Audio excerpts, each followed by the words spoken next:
Hello.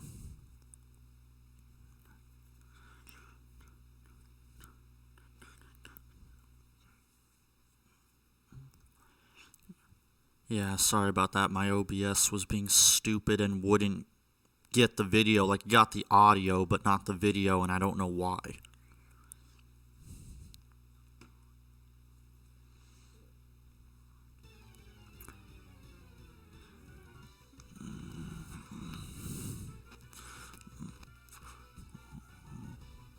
Yep.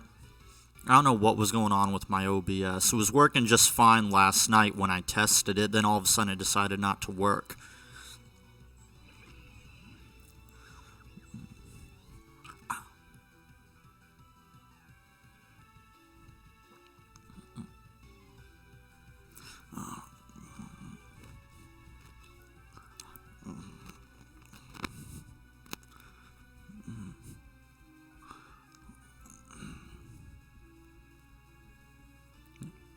Hi.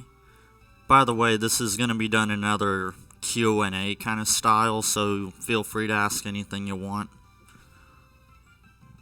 I decided to play this game instead of Blood because, one, I'm stuck on that game, and two, I wanted to be able to use my mic instead of my laptop mic.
God damn, I'm a part of way too many Discords.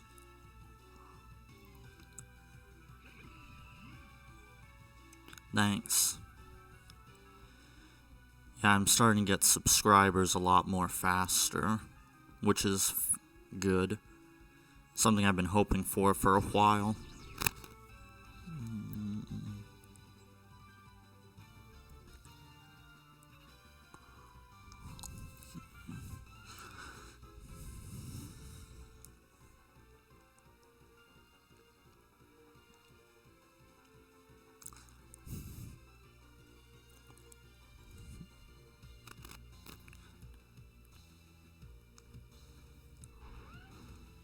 Ah, damn you.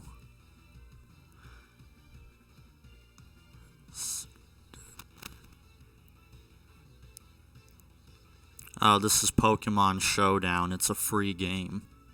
I found this game in high school. Everyone was playing it in my computer class. Kids would just sneak away and play this.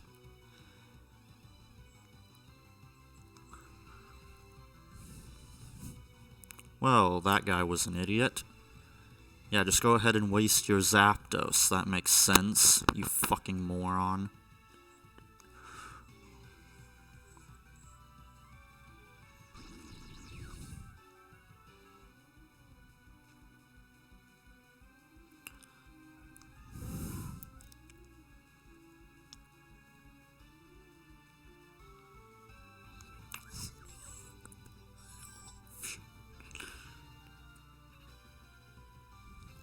Thanks.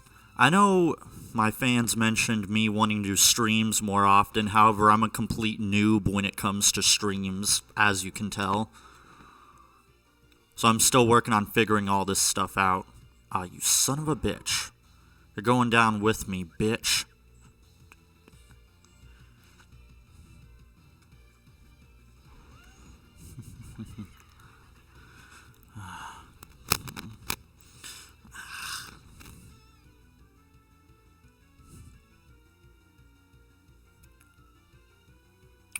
Let's...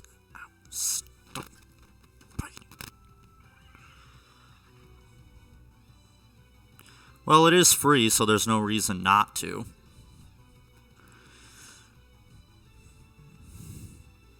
Although one thing that's stupid, they updated it to where if you click the anything goes, you can only use Pokemon from Gen 8.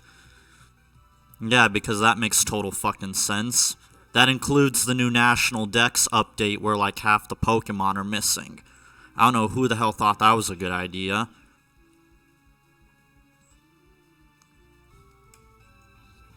Idiot.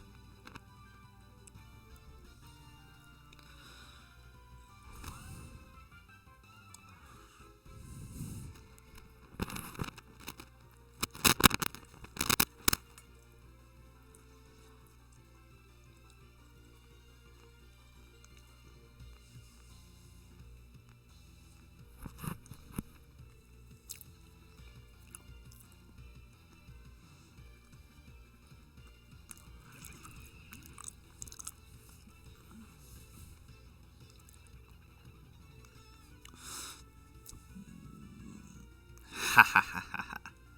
Gotcha.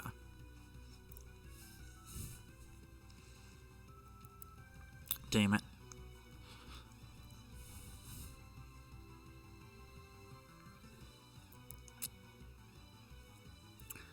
Yeah, I was gonna try Demonophobia, but I couldn't get the game to pop up on my OBS for some reason.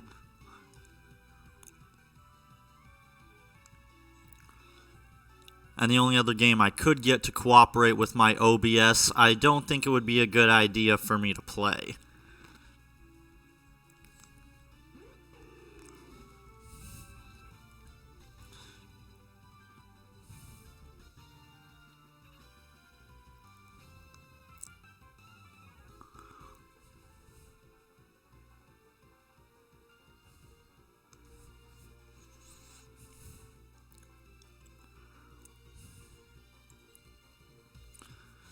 Although I do plan on making a review of that game, I probably can't stream or without getting in trouble because I'd need to edit out some stuff.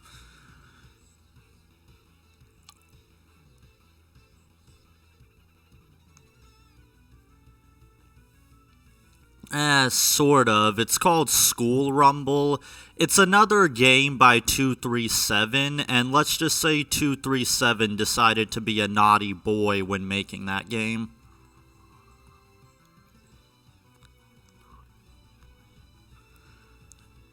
It's not technically a hentai game, but if you fuck up, just like in Splatter School, the girl loses her clothes. So, yeah. Although I was able to get away with that, surprisingly, with Splatter School, which I didn't expect to happen. But there are sexual themes in that game, so I'm not even going to chance messing around with YouTube. I'll just wait till I do a review of it, where I can at least edit out the stuff that I think YouTube would come at me for.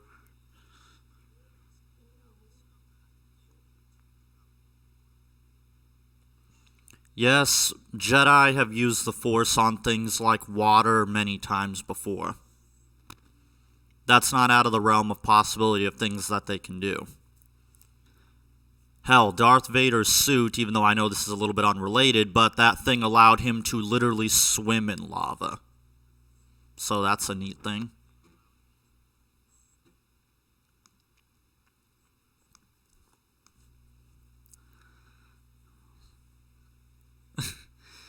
Yeah, well, I actually found out the reason why he does that. See, the reason why in a lot of his games the main characters lose their clothes is because he likes to go for a sense of realism. That's his reasoning. So it's not like he does it just because naked girls. He does it for a reason. And it's that reason is realism. Rather or not you want to buy it, that was his reason.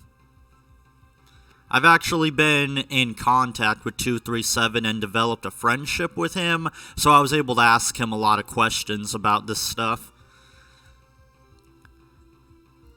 Yeah, the sexual themes in his game are not meant to be there for fetish purposes like a lot of people speculate. They're supposed to be there for realism purposes. Same with all the gory deaths in his game.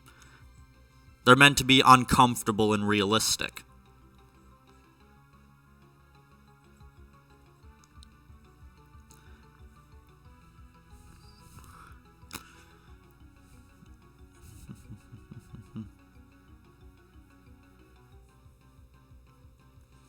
Well, keep in mind, the Force is literally just another form of telekinesis, so yeah, they can force whatever they want. I mean, if Starkiller can use the Force on a Star Destroyer, I'm pretty sure they can use it on water.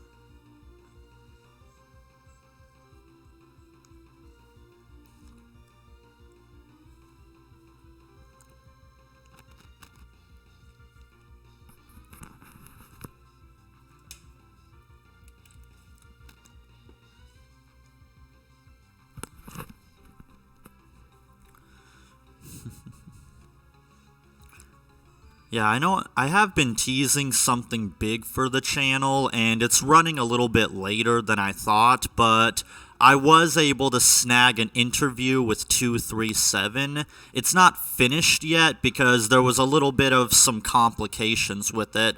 See, 237 is foreign, so that makes doing a live interview a little bit on the difficult side.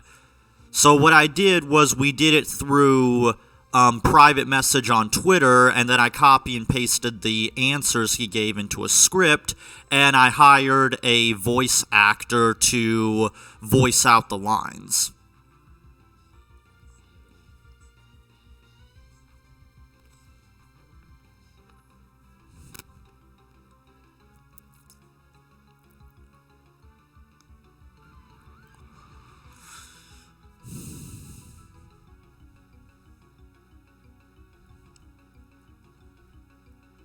I have no clue who Trigun is, so I can't even answer that question. But I have to say Rey, because she is the worst. I guess if I had to pick someone besides Rey, I guess that Jedi who got killed in like 5 seconds by General Grievous at the end of Clone Wars, the one that looked like Shaggy, maybe him. Because he literally got like 50 seconds of screen time. Someone actually made a compilation of all of his scenes, and he was in the entirety of Star Wars for 50 seconds. George Lucas's son, who played a youngling, had more screen time than that guy. And that was the kid who was in the movie for like barely 2 minutes, and then got killed by clone troopers. So yeah, him.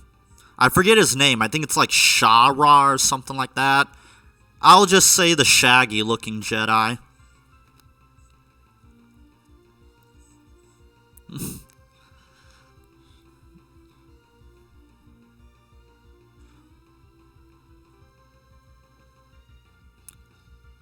If Freddy's in the dream world, I guess he wins because he's technically invincible in that world. But I don't know enough about Raven's father's powers to be able to say for certain without some research.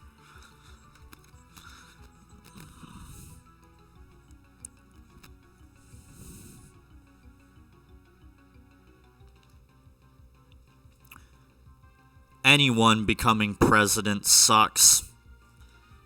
I always say this, no matter who becomes president, the country always loses. It doesn't matter who it is. You're fucked no matter what. I always tell people I don't believe in rulers.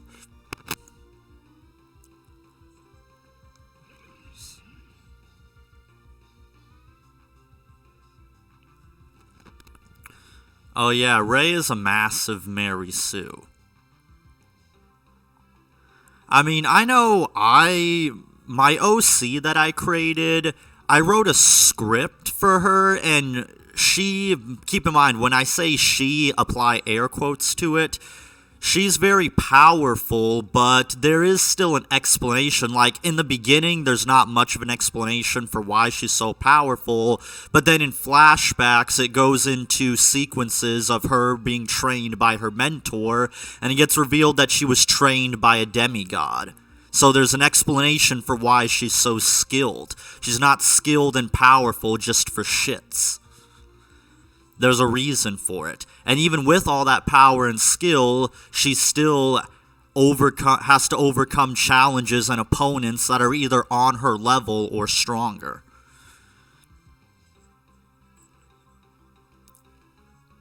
It's not that hard. Just give an explanation for why she's so powerful. Like, there's so many ways you could have written it.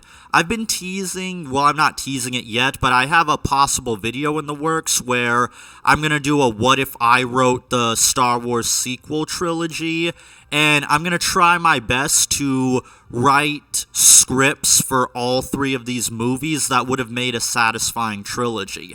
And I already have a possible explanation that would have made Rey a lot better of a character and would have explained her power, and you still could have had her be very powerful.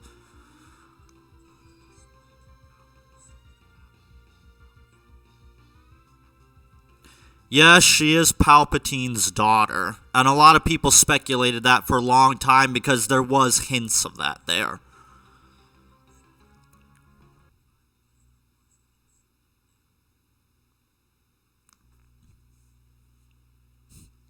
Yeah, that's the thing. Due to the way they wrote Rey, she's so bad of a character.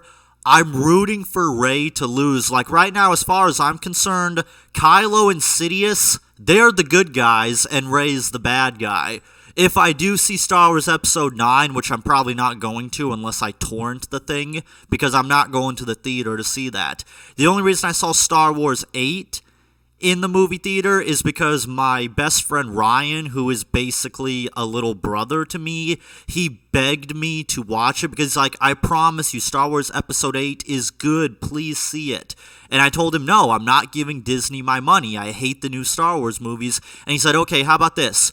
I'll take you to go see a movie you want to see very badly, and I'll pay for your ticket if you go see Star Wars 8. And I'm like, fine. So we went to see The Disaster Artist, which I wanted to see, which is a great movie. Check that movie out. And then he took me to see Star Wars Episode 8, and then I wanted to die. There were so many points in that movie where I either wanted to walk out, scream at the top of my lungs, or throw my drink at the fucking screen. But I didn't want to get thrown out, because I didn't want to ruin the experience for my best friend, but holy fuck, that movie.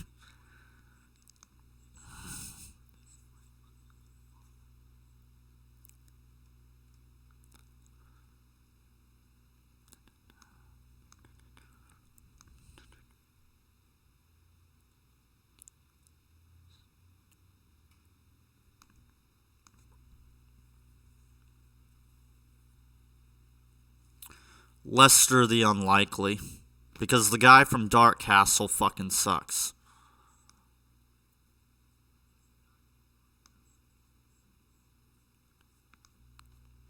Remember, the guy from Dark Castle can't even fall from too great of height without getting dizzy.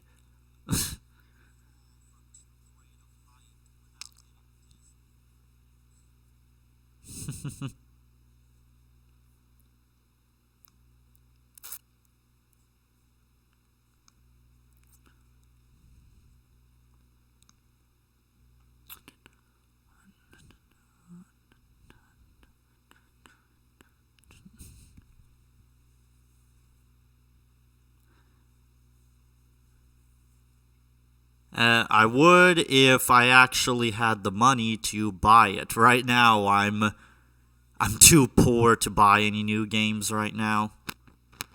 Like, apparently Pokemon Sword and Shield came out, which I was not aware of. I thought that was supposed to come out around Christmas time, and I was not aware of that.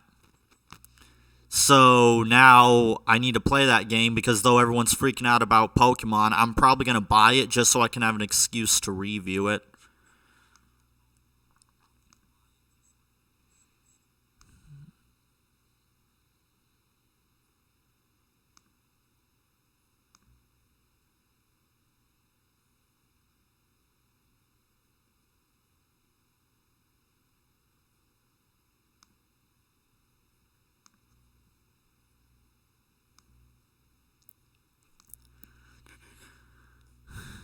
How powerful is Byakuya from Bleach?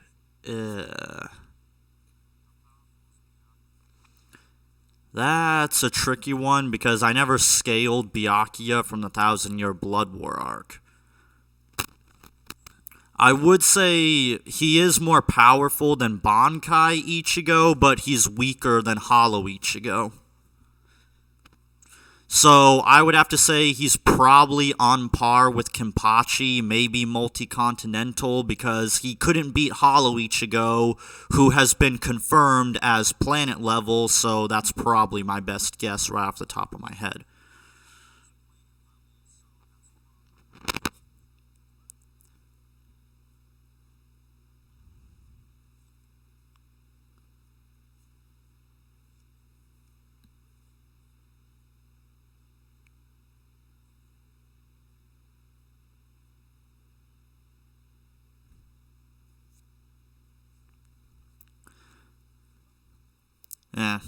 I don't know if I'll play Jedi Fallen.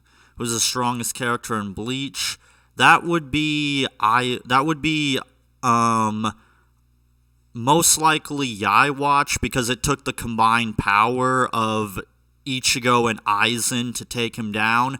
However, it has been confirmed by Yaiwatch himself that if Ichigo uses his true Bankai, he does become more powerful than Yaiwatch. He does specifically state that if he uses this Bankai, I will die. That's why he broke it. And you can't say that's bullshit because normally in the Versus community, claims mean nothing, but this guy can see into the future. When this guy says something's going to happen, he's not bullshitting. And Ichigo is large planet to multi-planet level.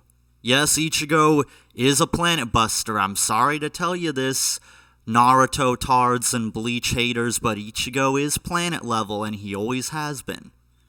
He was confirmed at planet level with Hollow Ichigo, way before he even got his true Bankai.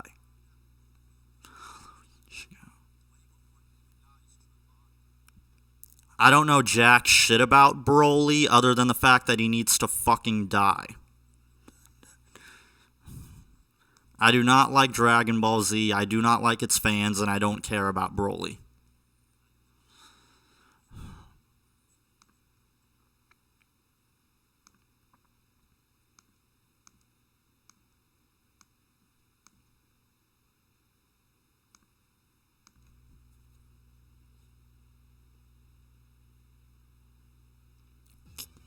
Kisuke, he's a bit tricky.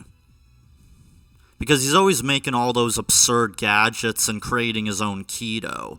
But I will say he is weaker than Aizen, so that I can say, because he wasn't able to defeat Aizen.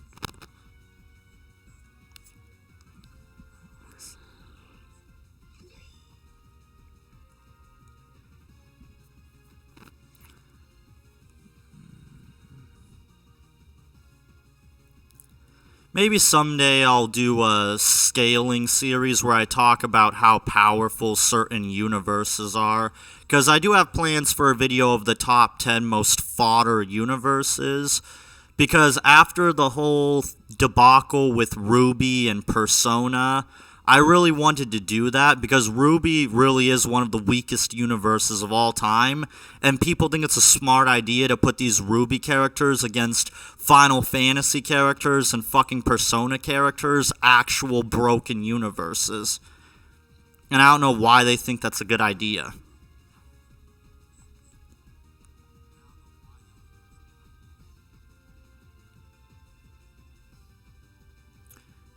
Yeah, I heard about the vice president thing, and of course the Kick Vickers have nothing to say about that because they're a bunch of hypocrites.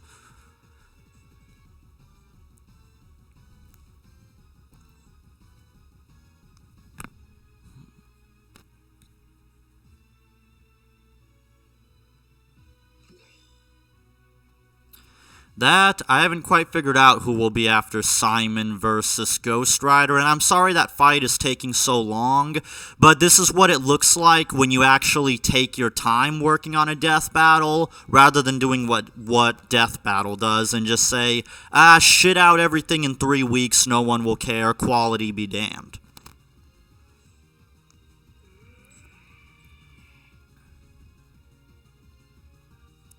I mean, I do have a Season 1 outline, I just don't know who will be next, but I do have a Season 1 list lined up. I would just have to pick who would be next. It might be Guts versus Lancelot, but I'm not certain. That's dependent on my 3D animator. But it might be Guts versus Lancelot.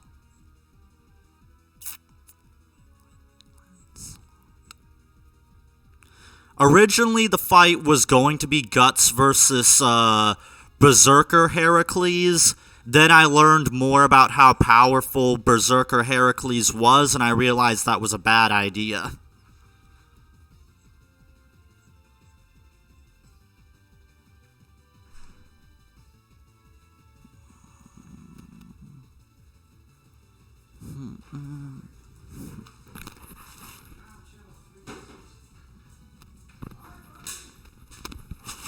Hold on a sec.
Okay, sorry about that.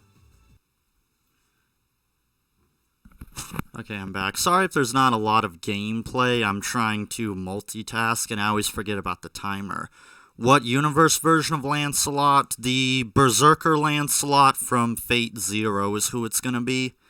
If that is who I decide to have it be next. Originally it was going to be Heracles, but then I learned more about God Hand and how similar to Doomsday, and you can't kill Berserker Heracles with the same thing twice. So if Guts was able to kill Berserker Heracles with his Dragon Slayer, he would never be able to kill him with the Dragon Slayer ever again. And since Guts doesn't have many weapons that are strong enough to kill Heracles outside of the Dragon Slayer, that's an obvious win for Heracles, so I decided, you know what, Berserker Lancelot is probably more reasonable. So that is probably who will be next. Guts versus Berserker Lancelot. How powerful is the Castlevania universe? Easily multiversal. Most of that is due to Dracula himself and those who have defeated Dracula. It's easily a multiversal universe, not something you want to fuck with. That's why Simon is the one fighting Ghost Rider. He's one of the only ones who can realistically fight Ghost Rider. So yeah, next time you think about throwing a Castlevania character against someone, please be mindful that most of the main Castlevania cast is multiversal and will likely rape any character that is anywhere below that power.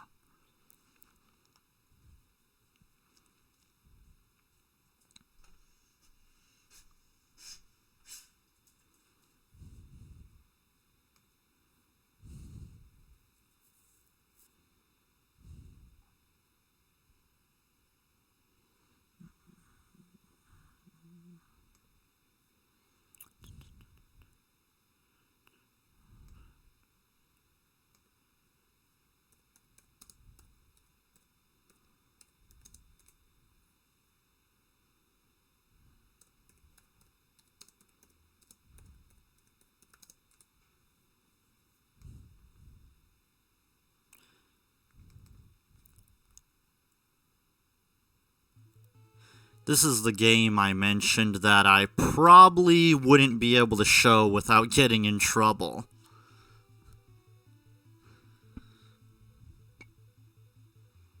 I'll just give you a quick thing to show you what I'm talking about, why I probably wouldn't be able to get away with streaming this game.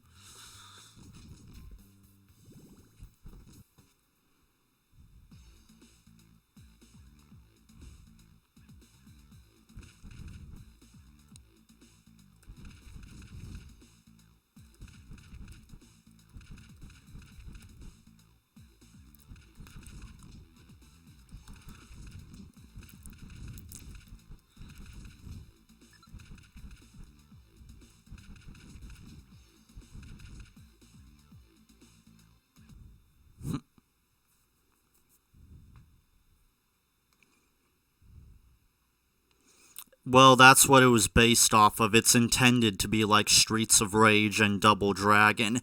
It even has the spin kick from Double Dragon, which is basically required to even beat the game.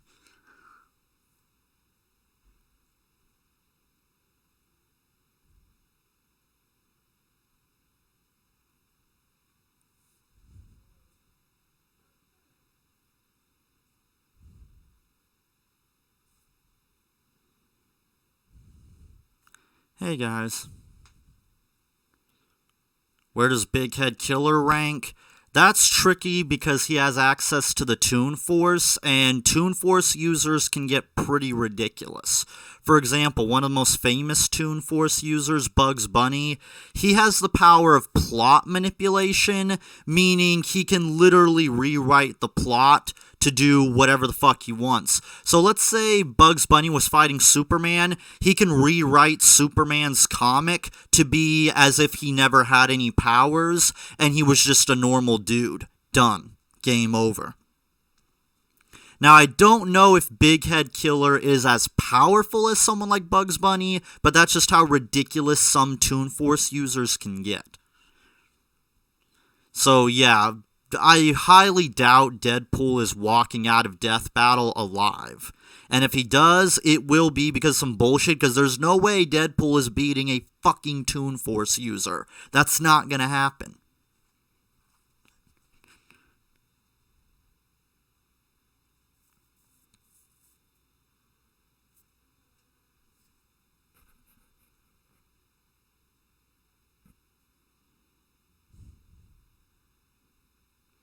I'm doing fine.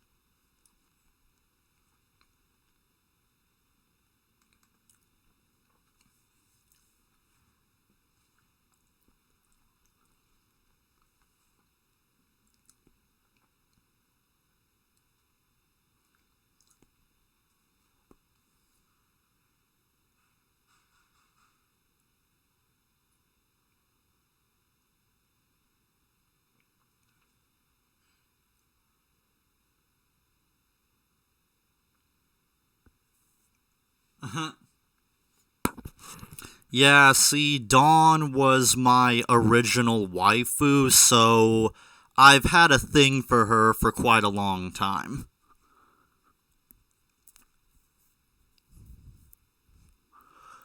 So if you're wondering why I have Dawn all over my laptop, that's why. Although I might change it to my new waifu, Astolfo, but for the longest time she was my original waifu, and my favorite Pokemon character.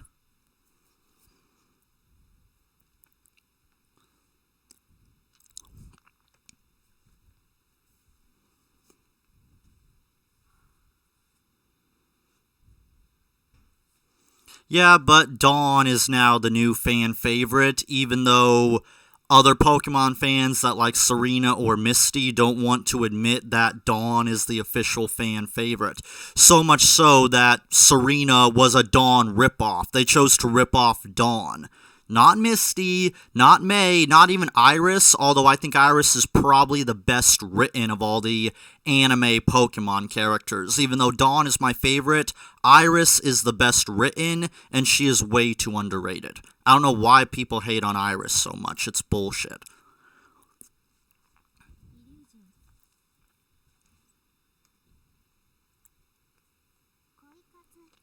No, I haven't watched Anohana. I know of it, but I haven't seen it.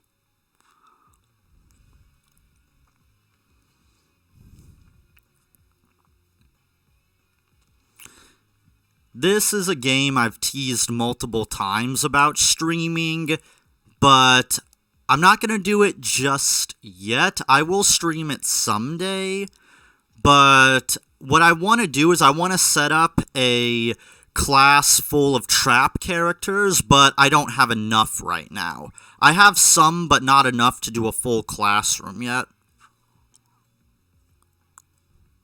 Ah, yes, Dark Magician Girl.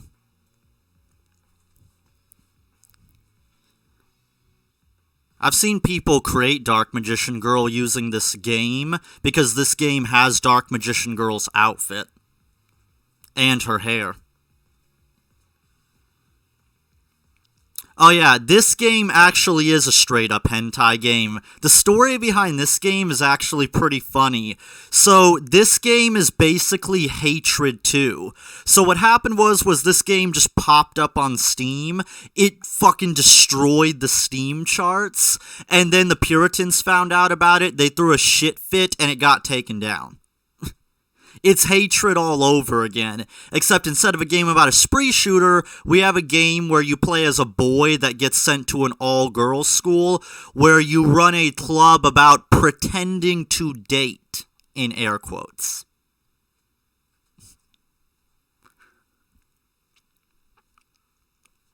And it's something I really, really want to stream sometime.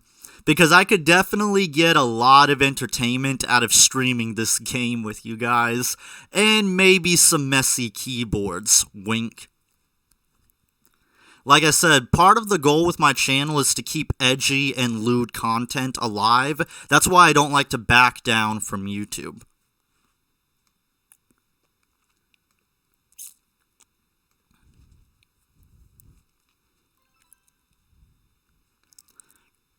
Yeah, I do have some trap characters, just not enough. But I do plan on getting more. It's just, if you've ever played this game, you would know that you can spend hours on the character creator depending on how much you care.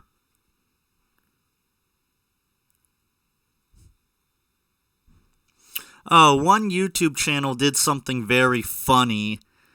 She decided to taunt YouTube by, at the beginning of her video, before she talks about Copa, doing the top 10 anime for kids, and she listed Boku no Pico, Attack on Titan, Elfen Lied, Madoka Magica, Berserk, and the title she gave was funny, like, she said, Boku no Pico, an anime about stranger danger. Ugh.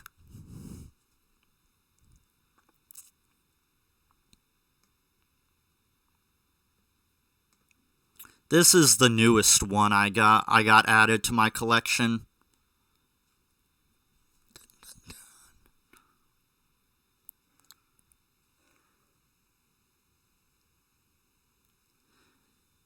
Dawn is great. She's actually a lot more well-written than people give her credit for. I hate it when people just label Dawn as a May ripoff, because it's not true. And if you're going to say that she's a May ripoff because they both do contests, that's mentally retarded. Because by that logic, is Ash a Gary ripoff because they both do gym battles?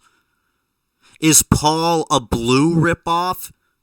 I hate that logic. It makes no fucking sense.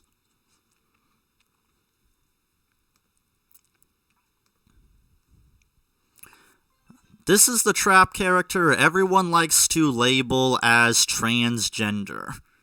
Even though they're wrong, because I did a little bit of research. This character is not trans.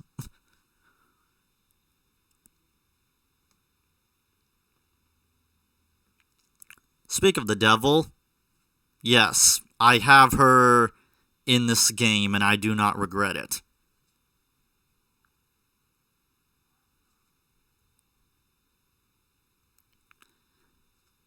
Thanks, Rockman Raiden.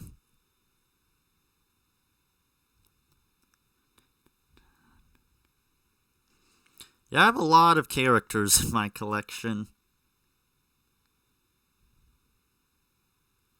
Believe me, I have so many funny stories to tell you about the things I've seen in this game.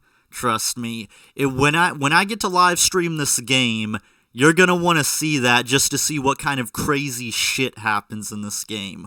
Oh my god, you have no idea.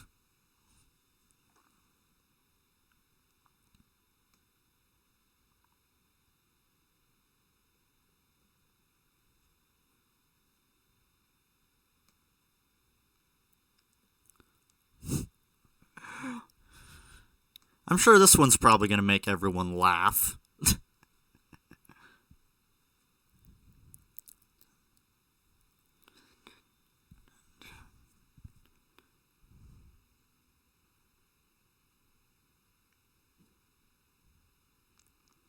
Obviously, Paul is not a ripoff. I just want to show how mentally retarded that logic is. Because I remember this YouTuber I used to be subscribed to, he calls himself the Black Critic Guy.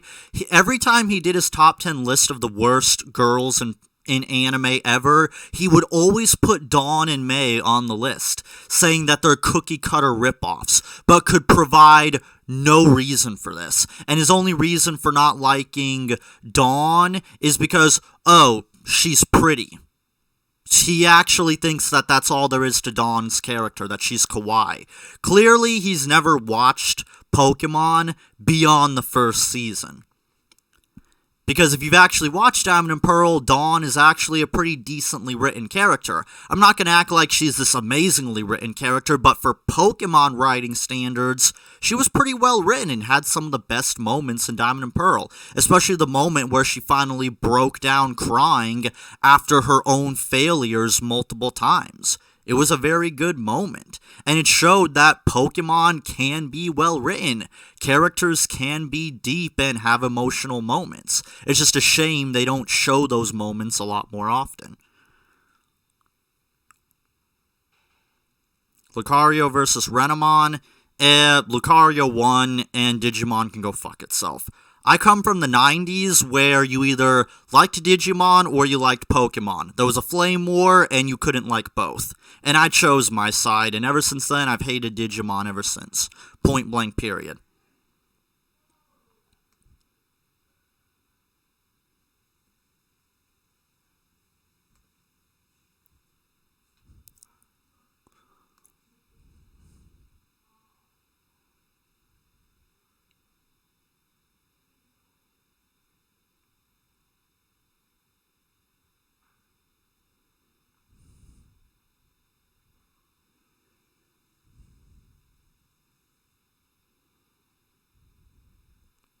This one is actually pretty funny. I found a gender-bent version of Timmy Turner. Don't ask me where I find this stuff, but it's pretty funny sometimes. Who? Who do you think is Taiga? Chances are it's probably not Taiga. I probably don't have her. Ugh. Why would you have a crush on a Digimon? Frickin' fur fags, man, I swear. By the way, that's mostly a joke that comes from the furry community. Don't kill me for that one. That's a joke I got from furries that they use on themselves. They call themselves fur fags.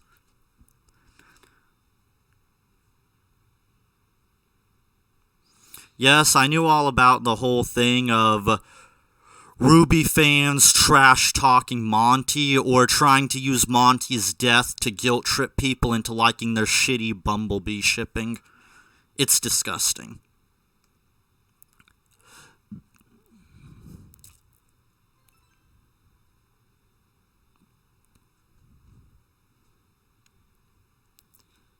Under normal circumstances, I wouldn't have this character in my collection, but I did make her just so I can tease someone. Yeah, I fucking hate Fairy Tail.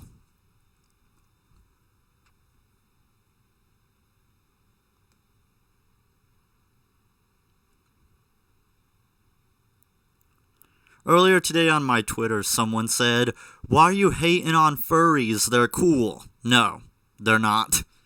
I've seen furries, they're pretty cringy. Well, don't get me wrong, I have some furry friends and I love them to death, but even they admit, yeah, we are cringy as fuck.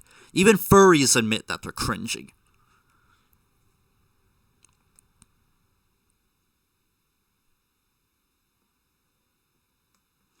Like, you can't look at this and tell me this isn't cringy as all hell.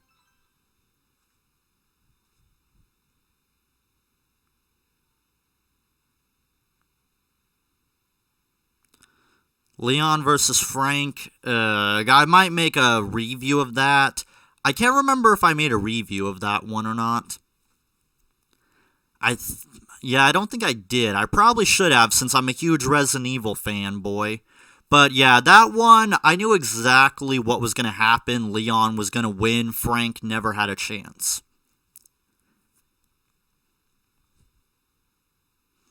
Yeah, I'll probably make a review of it where I'll give more of my thoughts, although I did think the sprite animation was very fucking cheap.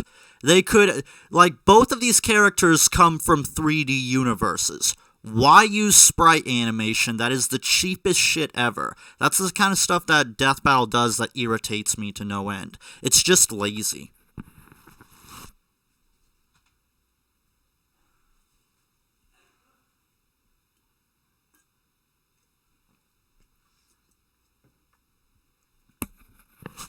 Yeah, I did watch Hunter x Hunter once. I used to record it on my DVR because it was playing on Toonami, but after about 6 episodes, I kind of got a little bit bored.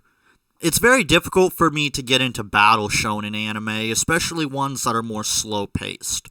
The only reason I got into Bleach so easily was because I jumped right in the middle of the Battle of Katakura Town, and I got to see some of the really cool action that got me sucked in. And then once I saw Ukiura, I knew, yeah, I need to keep watching this anime.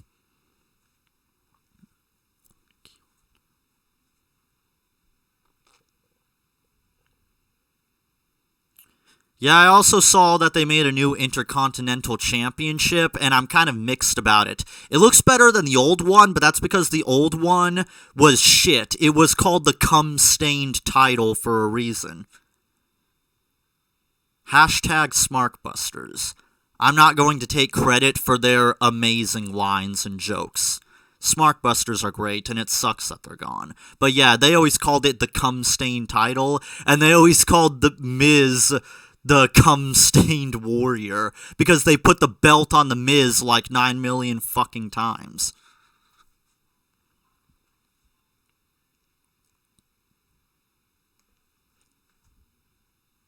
I know, I haven't seen the new Universal Championship, but I have seen the new Intercontinental Championship. I haven't seen what the new Universal Championship looks like. I haven't been watching WWE anymore. I just occasionally check out the pay-per-views because I watch those for free.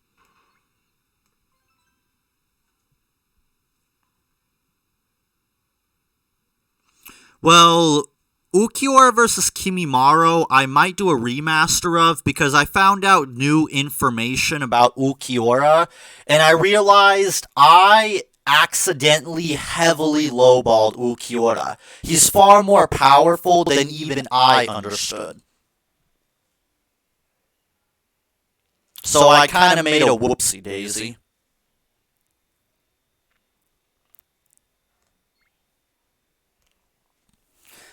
But yeah, I'll make a remaster of that sometime. I don't know when it'll happen, but it's something I do want to do.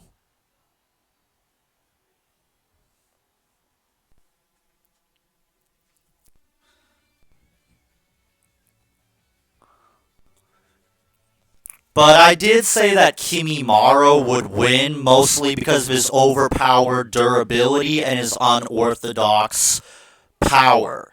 Kimimorra was a very unpredictable opponent.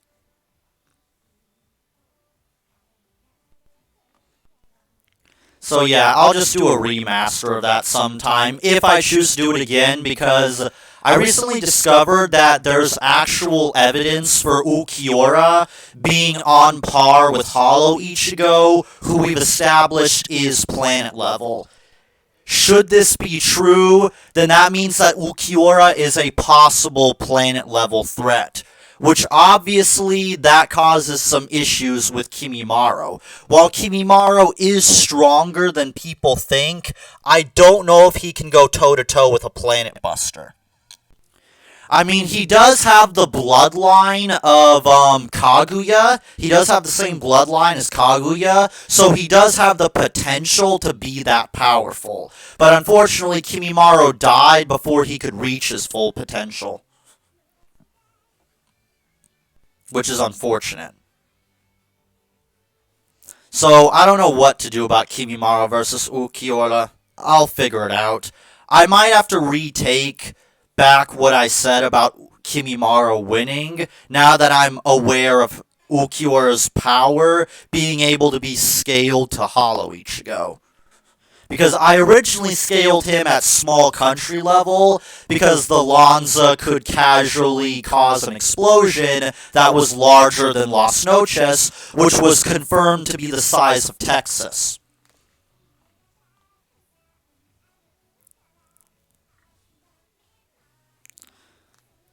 So I'll figure that out sometime.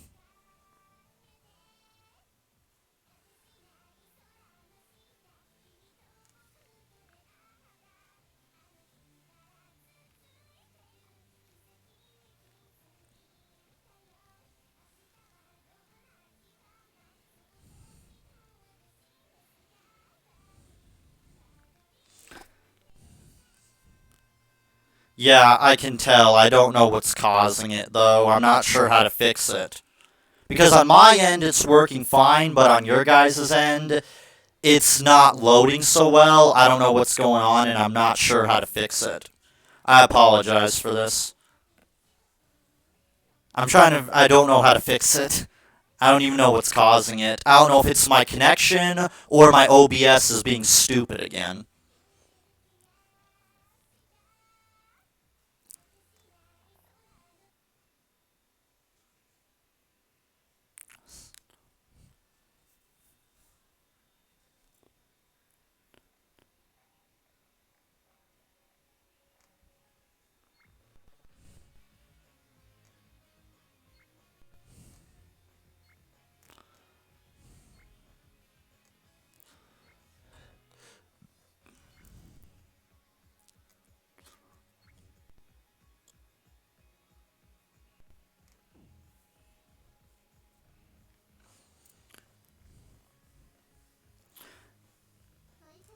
I guess Astolfo is just so hot, my OBS can't handle it.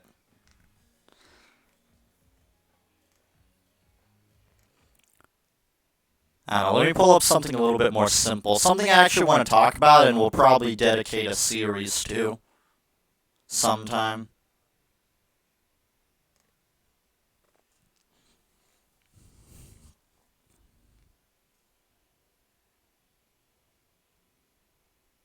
One Minute Melee is shit. It's so bad, I refuse to even review it. I've made this clear before, I don't review 1 Minute Melee, and I don't review DBX, and I never will. So if anyone ever asks that, no, I will never review those because they're completely pointless to review. 1 Minute Melee and DBX is just pointless, senseless action with no research. There's no point to watching it. And I'm not going to waste my time on something like that.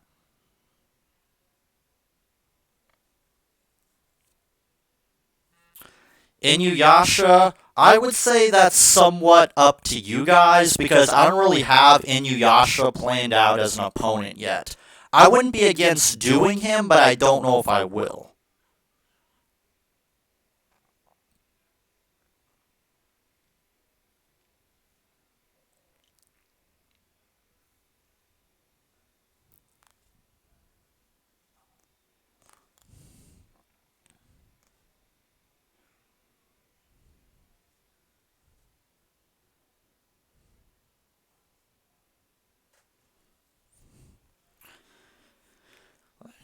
I've made many considerations to possibly doing weekly reviews like the Smartbusters used to do of WWE. Then I realized, you know what? I don't want to kill myself, so I'm not going to do that.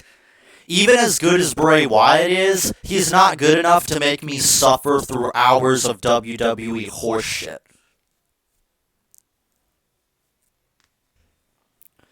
Here's something I might dedicate a whole series to. I discovered this website called Ranker. If you've seen my top anime characters list, I made a list on here. And there are some lists on here that are just fucking garbage. And if you ever want a perfect example of why I hate democracy and the idea that something is popular, so therefore that means it's the best, this website highlights that. Like, I'm looking through this, and it's the top 10 best openings in anime. This is one of the least egregious ones, but what pissed me off was some of these, I mean, you may agree or disagree. Some of these I upvoted, some of these I downvoted, but here's what pissed me off when I can get to it.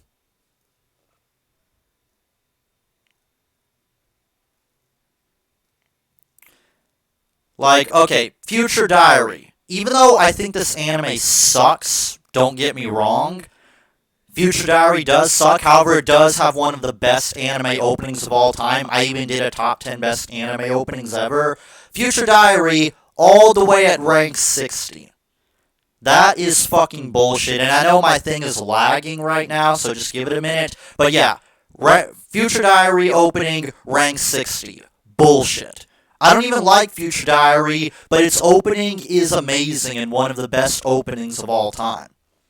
And they put it right at number 60, right below Anohana's opening, and just barely above Fairy Tail's Snow Fairy opening, which is just insulting on so many levels.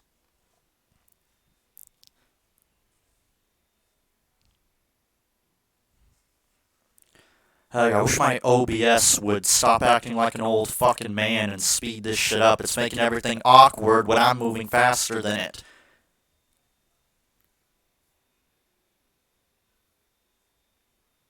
Okay, you know what? I'm just gonna close this for now.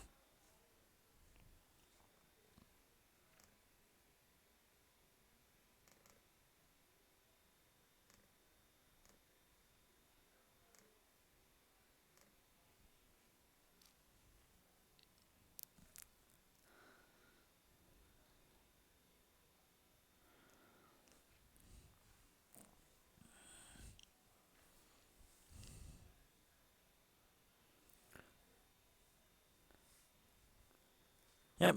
While I'm waiting for that, I'm going to scroll down to the one that really pissed me off.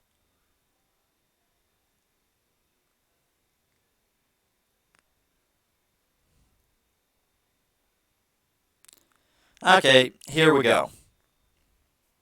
And I'll just wait for that to catch up before I lose my shit and go into full rant mode at the horse shit that is displayed on this website.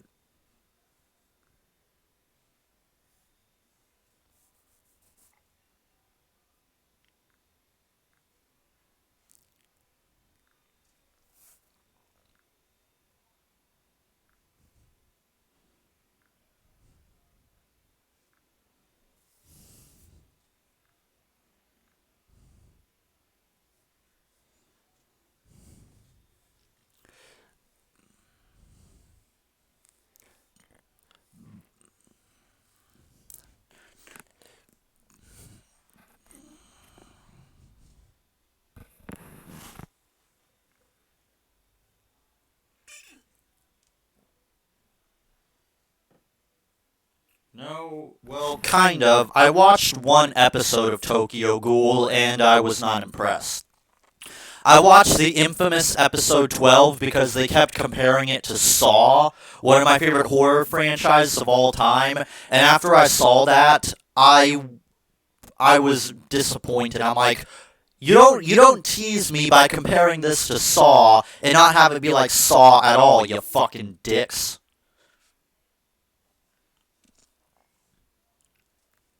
You might as well tease me with a picture of naked Astolfo and then not give me a picture of naked Astolfo, assholes. Yes, I grew up with Cartoon Network, like most 90s kids. Okay, good, it's finally loaded. Okay, this right here pisses me off. Lillahum. One of the greatest openings in anime history. Easily the best anime opening of all time. Though a lot of people don't always agree on everything, almost every anime fan I've ever met, they universally agree. Lillahum, best anime opening of all time, and it's at 97. Bullshit. This is why popular opinion can go fuck itself. This is why I don't subscribe to the idea that if it's popular, it's good. Because chances are, if it's popular, it probably sucks.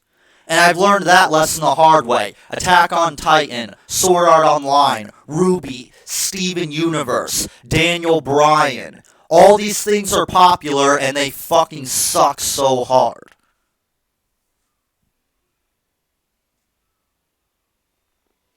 Whoever is responsible for this, go fuck yourself.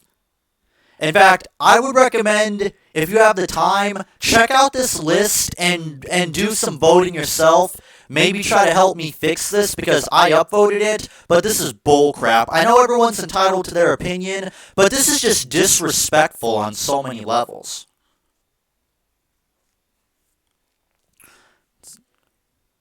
Let's see. My favorite Cartoon Network character, let's see, I don't want to cheat by using a Pokemon character, so I'll go with,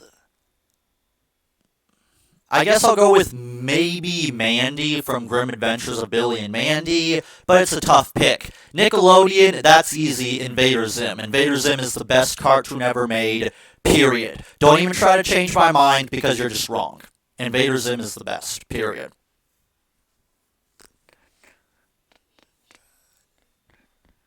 Speaking of which, I need to remember to finish my review of the Invader Zim movie. I started it, but I haven't finished it yet. I need to remember to do that. I forgot. I recorded a review of the Invader Zim movie that came out on Netflix. It was amazing, and then I forgot to upload it.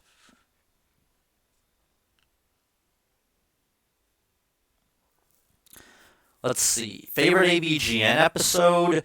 Ooh, that's a real tough one, because one recently came out that has one of my new favorite AVGN bits, the Jurassic Park Trespasser one.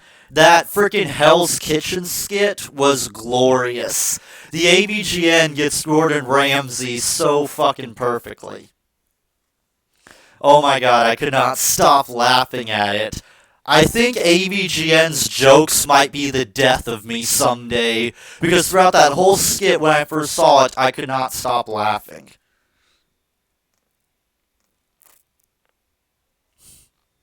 It was so funny. My favorite episode used to be the Tiger ones, because the Tiger electronic ones had what I considered some of his best rants.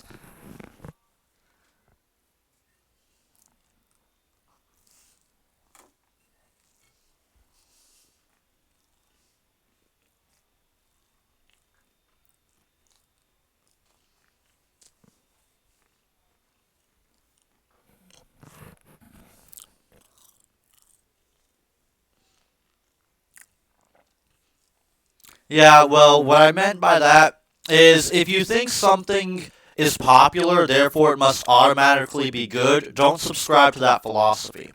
If it's popular and good at the same time, great, but you should always focus on being good rather than being popular. Some of the best movies of all time were not popular and got panned by critics, and now they are considered modern classics. For example, Fight Club, when that movie first came out, nobody gave a shit about it. Now it's considered a classic. Do not subscribe to the philosophy of it's popular, so therefore it must automatically be good. That's what I'm trying to get across.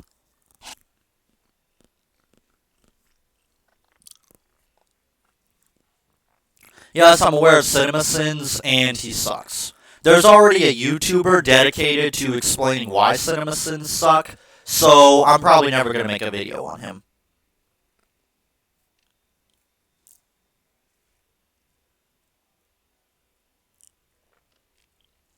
Yeah, the creator of Steven Universe is pretty incompetent at what she does, and it boggles my mind that people even worship her little series, because it's just terrible.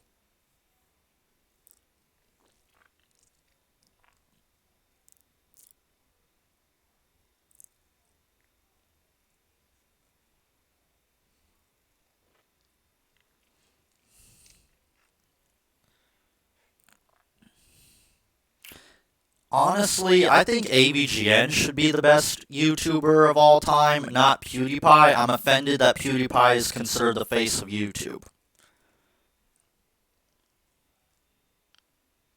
Oh, you want to take a look at it? Because I have shared screenshots from the transgender one before, and I remember putting on my Twitter how they put Felix on there. And there's already a video dedicated to debunking why Felix is not transgender. So somebody already did it for me, so I'm not going to make a video about that. However, I am going to make a video debunking why Astolfo is a transgender, because apparently enough people don't get it. Let's see. This has already been debunked. Lily is not transgender. Neither is Aloka.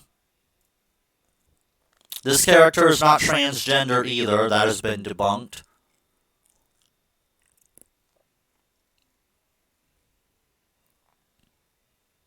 Let's see. What else? Felix is not transgender. Get him the fuck off this list. Even if he's only at number 19, he shouldn't even be on the list at all. Whoever made this is a fucking idiot. This character is not transgender either. This is a freaking trap character. Because, if you remember, she was on my list of trap characters. So, that's bullshit.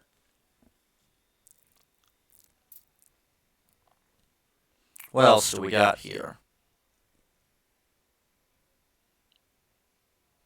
I swear I don't even know who half these characters even are. And that's about it.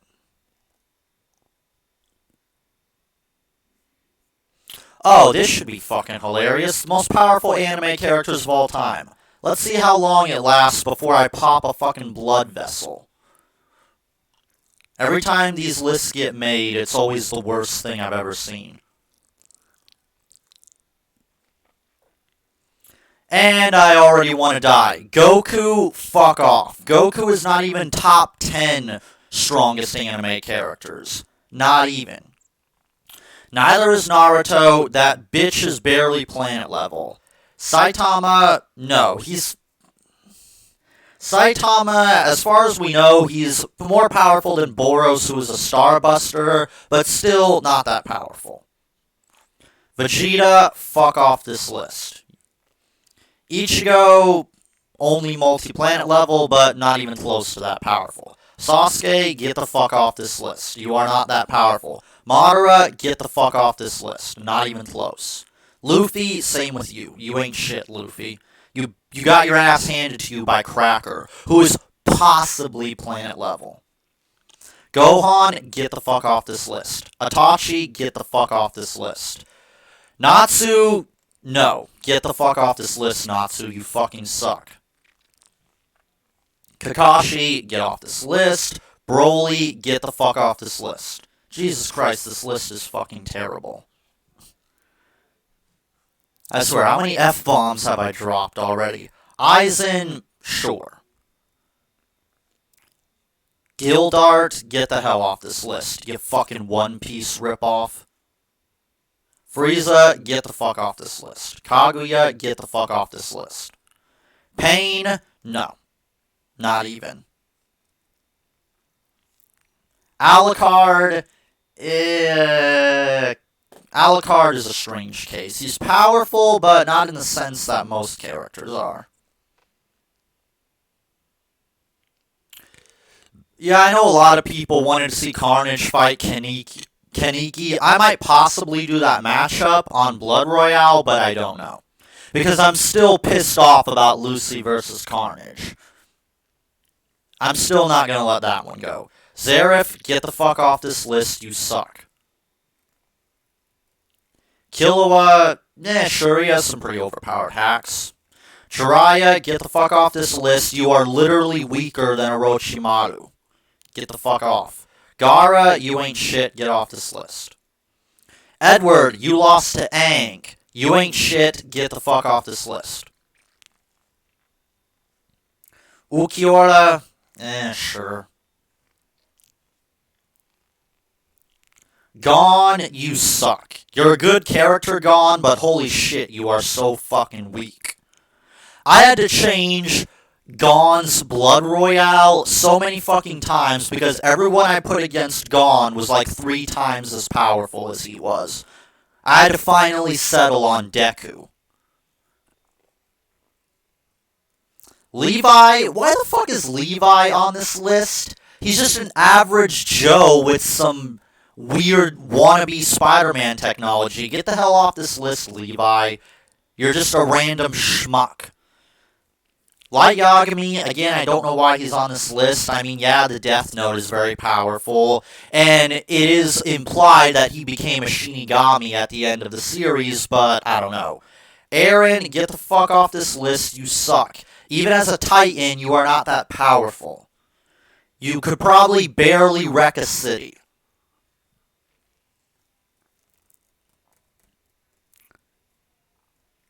Cell, you suck. You're a wannabe perfect being, yet you ain't shit.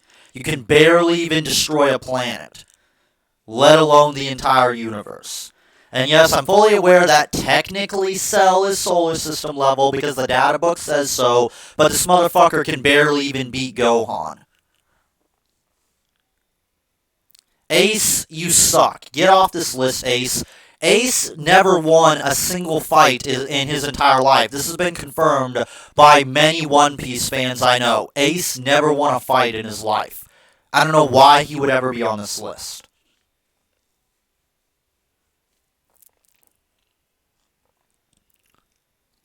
Genos, I don't know why Genos is on this list. Genos is like barely around multi-continental level, just not even that, so I don't know why he's on this. Mikasa, why is she on this list? She is just an average human. What is wrong with the people who made this list? Byakuya, sure, whatever. Kisuke, sure, I guess. Yusuke, maybe. Roy Mustang, he's probably about as powerful as Edward, so no. Neji, you fucking suck, Neji. You are literally equal to Kimimorra, the guy who got one shot by Kimimorra. Get the fuck off this list, Neji.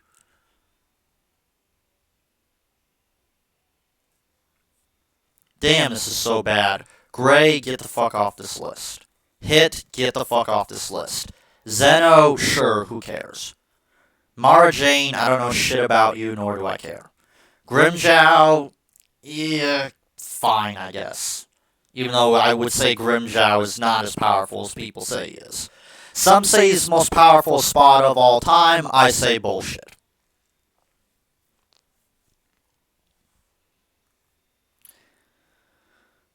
Death the Kid, this guy is beyond pathetic. I was originally going to think about having Death the Kid fight Stark, but Death the Kid is so fucking pathetic. Stark would whoop his ass without any effort. Yamamoto, sure, he's pretty powerful. Mihawk, I don't know.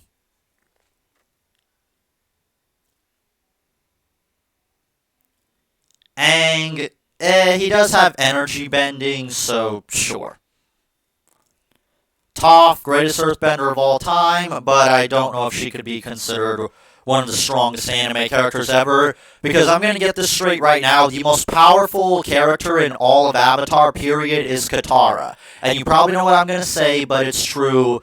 Bloodbending makes Katara one of the most powerful characters in the entire series. The only one who could possibly be more powerful than her is Aang, and that's only because Aang has energy bending. However, that's assuming he'd even be able to use it on Katara, which I doubt he would even be able to because bloodbending is so OP. Gimi Chimaru, he's not really all that powerful. Kurapika, sure, he has this overpowered chain ability. Goten, fuck you. Android 17, you suck. Zuko, I don't know why he's on this list. He's a lightning timer at best, and he was more powerful than Azula. However, that's not saying much. Akame, get off this list. Anyone on Akame Got Killed should not be on this list.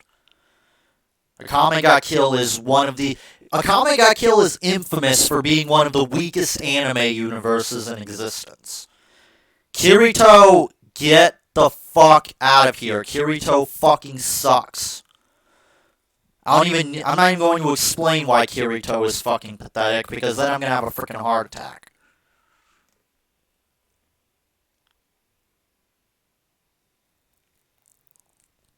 Tien, why? Tien is fucking Dragon Ball Z fodder. Hidan, no, Hidan sucks. Hidan can't even beat Aden Yero from Bleach. Even Seth the Programmer, one of the biggest Naruto wankers of all time, said that Hidan would not be able to beat the 9th Espada. So, yeah, you suck, Hidan.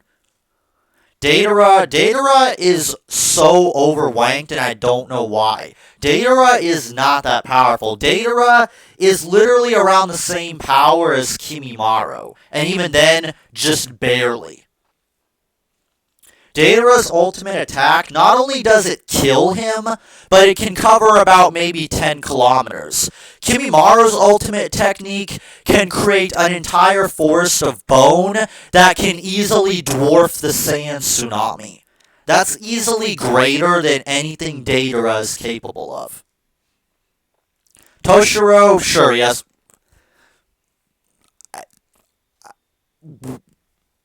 Oh my god, this one right here at 121, I can't. I am just utterly speechless at who the fuck puts L on any list like this? Yeah, L's very smart, but he's not powerful. L would get his ass handed to him by anyone on this list. He could barely beat Light Yagami in a fist fight, let alone any of the characters on this list. I can't. This website is so fucking bad. If I ever made videos on this list, they would probably be some of the most epic rants I've ever done, because they're so fucking terrible. Just wait till you see the top 10 best female characters in anime, and the top 10 best characters in anime of all time. The lists are so bad, you have no idea.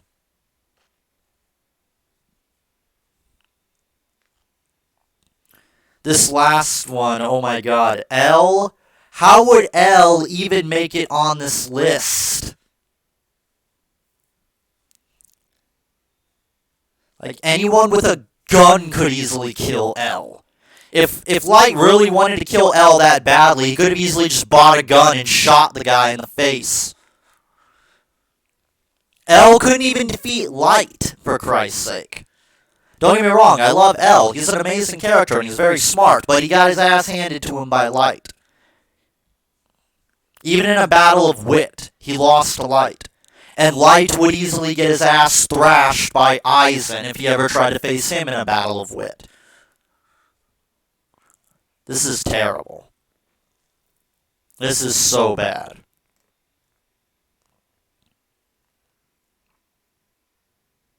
I don't know why Hinata is even on this list.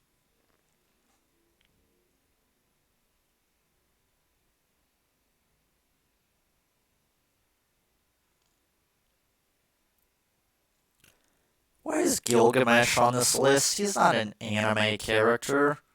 He's a video game character. I mean, Gilgamesh is very powerful, but he's not an anime character. I don't know why Gilgamesh is on here.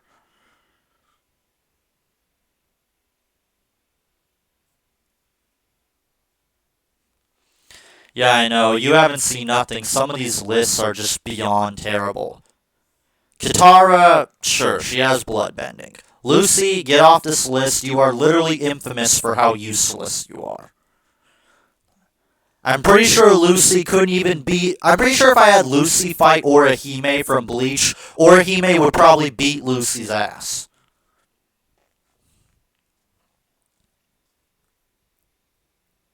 Ainz... Okay, this guy should be a lot higher.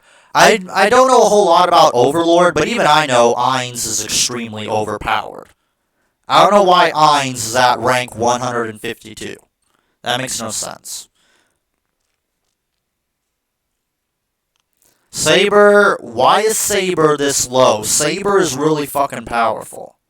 Saber is about as strong as Gilgamesh and Berserker Heracles, two of the most powerful servants in the entire Fate universe. So I don't know why Saber... Korra, get off this list. You are weak. Orihime, I'll upvote her because Orihime is more powerful than people give her credit for. I know people like to shit on Orihime for being weak, but she's really not that weak. Orihime actually does have the power to kill some of the most powerful characters in the series. She just doesn't have the killer instinct to do it.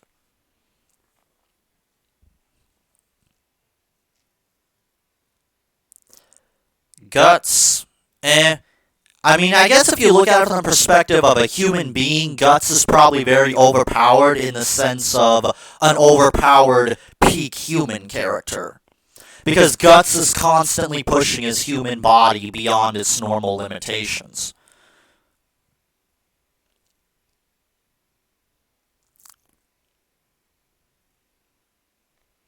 Remru, this guy should probably be higher. I don't know much about him, but I do know he's very powerful. Esdeath shouldn't even be on this list.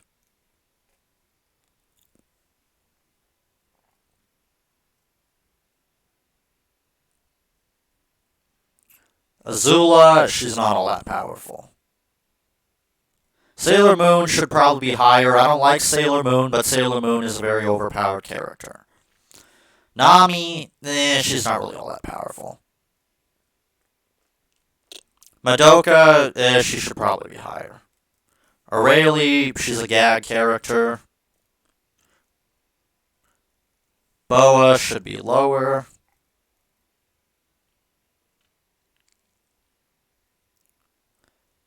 Kaguya should be way fucking lower. She's only a planet buster. Yeah, Chad kind of sucks.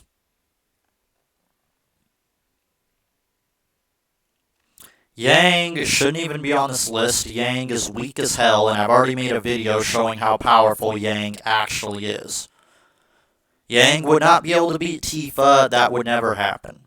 And part of the reason why I'm remaking my top 10 list of the worst death battles ever, I don't know when I'm going to do it, but when I do, one of my regrets is that I never put Yang versus Tifa on the list, even though I should have. But I completely forgot about it.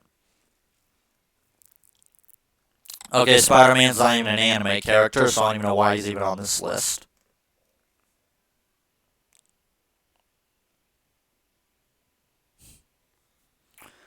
Honestly, that's the only thing that does kind of irritate me about Orihime. I don't know why she has to have unrealistically large breasts. I get that that's probably Kubo's thing, but why does Orihime's chest have to be so unrealistically large? I don't get it.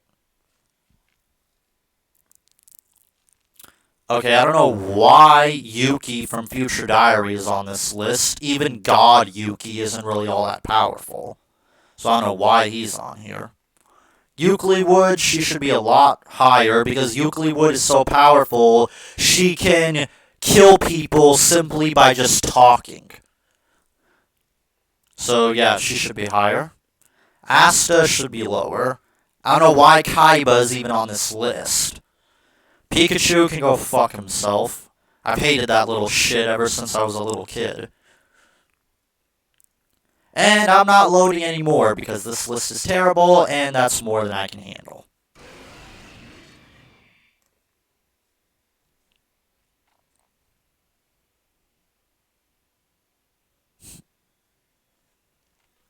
Getsuga. I wish one of the only things I don't get is Ichigo is a hybrid of basically all the races in Bleach, and he's a transcendent being, but Ichigo's moveset is shit. I don't get that. Like, why is the most powerful character in the series the one with the most shit moveset? Like, Aizen, he mastered all the Kido, he gained high-speed regeneration and immortality, and a fuck ton of other abilities when he became a transcendent being. He fused with his Zanpakuto, like, Aizen is just a one-man army.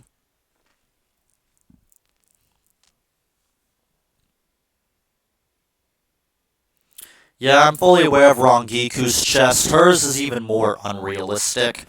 But for some reason, men love it.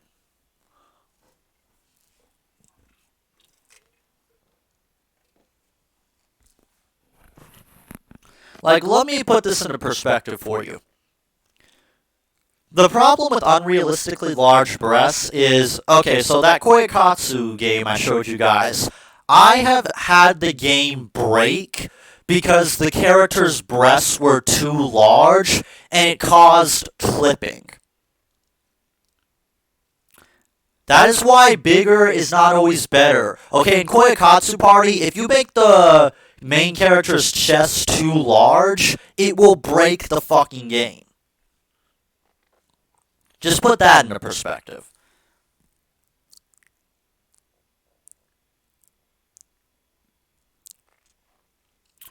I don't know about Ghost Rider vs. Lobo. I mean, that one was terrible, but I don't know if it's like top 10 material. Because Lobo is, at the very least, he is on Ghost Rider's level. Ghost Rider just had more powerful hack abilities. But with Yang versus Tifa, that shit was embarrassing.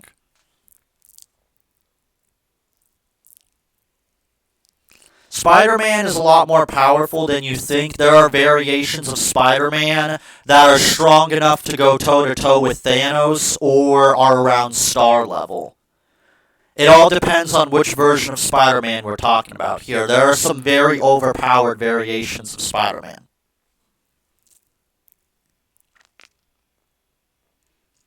Kind of. What happens when Byakuya uses his Bankai, it breaks down his sword into millions of tiny little swords. Each petal is actually a blade. His Bankai is even called, like, the Thousand Swords or whatever. He can literally create a sort of alternate dimension filled with just swords that he can control. Which is one reason why Byakuya is so powerful, because his Bankai is really OP.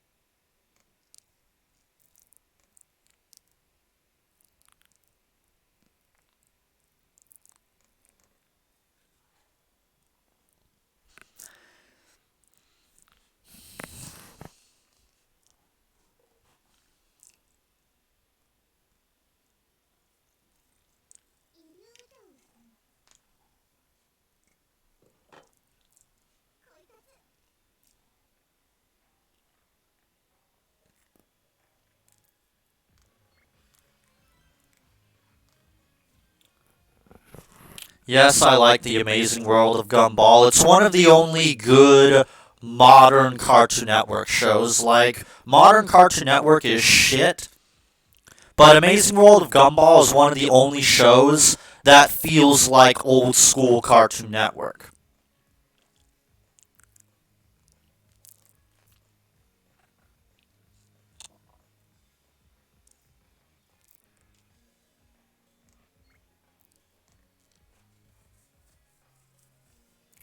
I think I already answered that question on my favorite Cartoon Network show.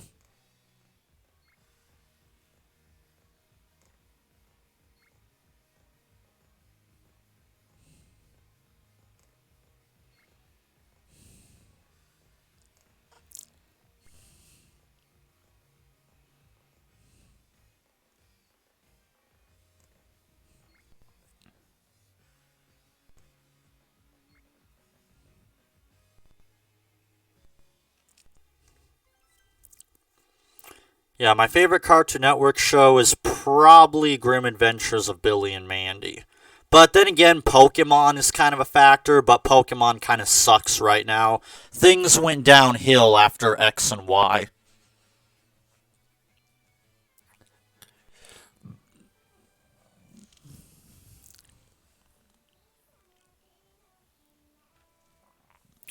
What if I told you Tobey Maguire is the worst Spider-Man ever?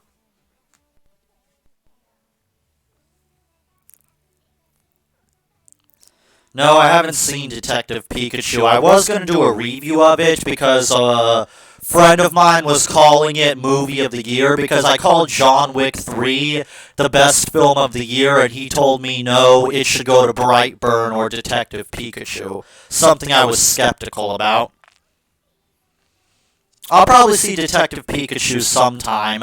I'm just not able to go to the movie theater very often because I don't have a whole lot of money.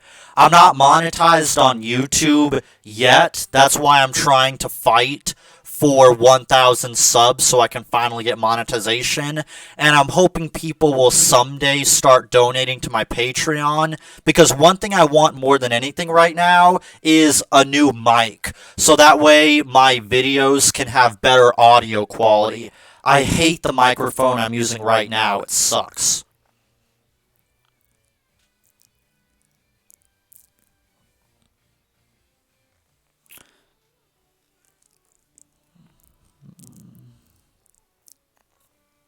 Yes, I'm aware it is, but I don't know what else to do. It seems to be lagging no matter what I do, and I have no clue how to fix it, so I guess you guys are just gonna have to deal with it.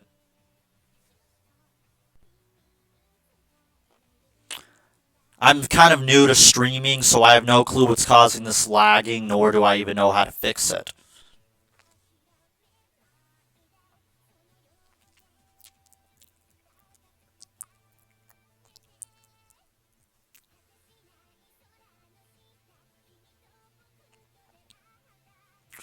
Ghost Rider completely wrecks Dante. That's not even a fucking fight. I know there's new information that suggests that Dante is actually a universe buster. Even with that, even if that was true, Dante completely gets his fucking ass handed to him by Ghost Rider. Ghost Rider would manhandle Dante like a child. He wouldn't even put any effort into it. Dante is not on Ghost Rider's level. Whoever thinks that's a good idea, I give you guys permission to go spam that motherfucker because he's stupid. Ghost Rider would obliterate Dante with no effort. Ghost Rider can literally burn you out of existence. You think you're going to be able to beat him? Dante's regeneration would mean nothing to Ghost Rider. He would just burn his soul out of existence and call it a day.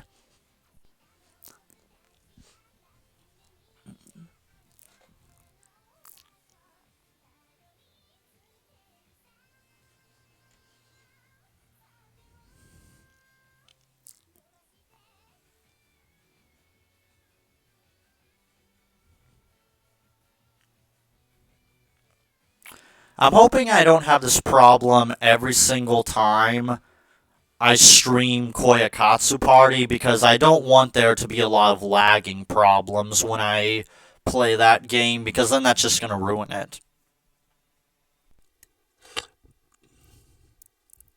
And I will be honest, Koyakatsu Party isn't the most stable game. I have had the frame rate just go crazy on me at times.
In regards to how powerful Kratos is, I don't know. I've heard some sources say that maybe he's planet level, but I can't imagine Kratos is really all that powerful.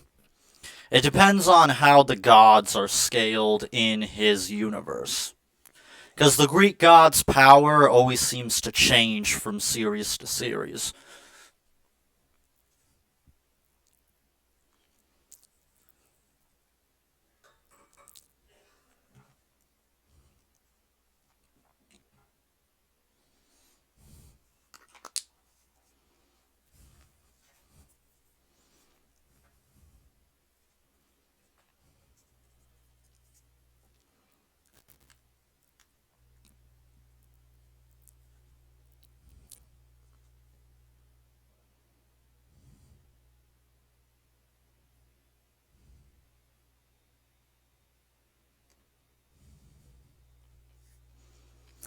I apologize if this stream isn't the most stable stream. I am a noob to this, and I'm not certain like what's causing these problems or even how to go about fixing them. I hope I'll get better over time at this.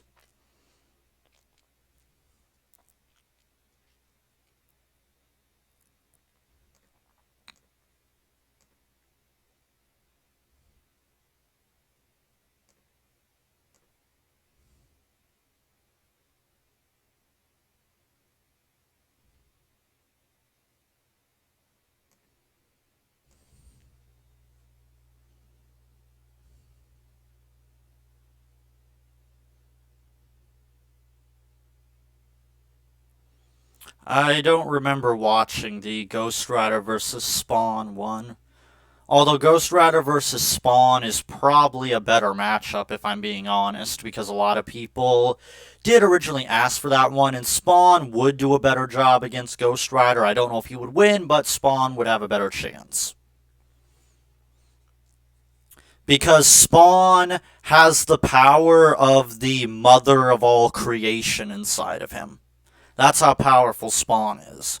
He also defeated God and Satan in his universe. And God isn't even the most powerful being in his universe. It's actually the mother of all creation.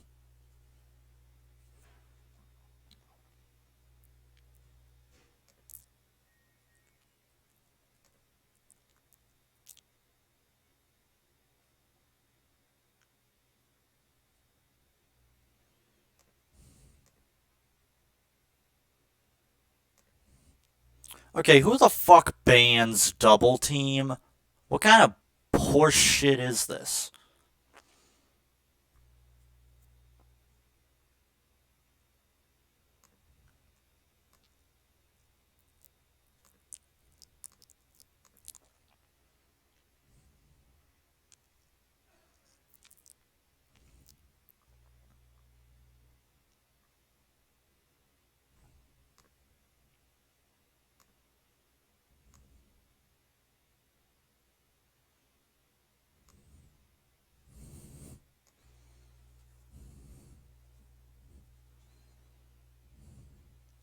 Favorite Smash Brothers character? Probably Kirby, because I'm the best at using him, and I can absolutely troll people with Kirby.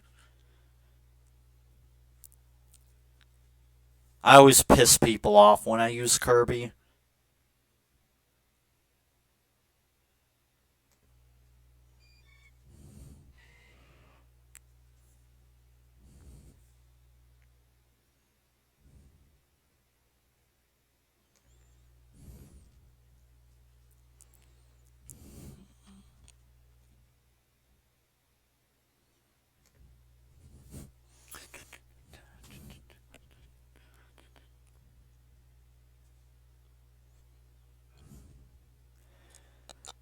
That's because Animation Rewind barely has a team. He usually does everything himself, and it shows.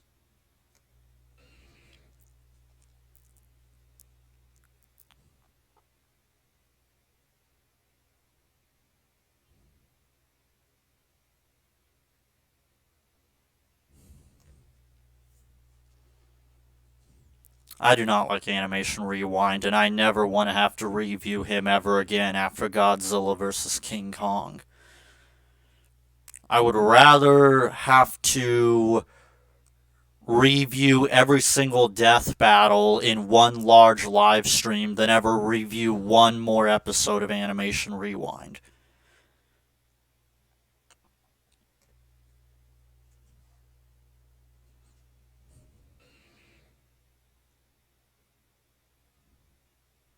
Why does everyone always use this version of Greninja from the anime? How'd that even become a thing?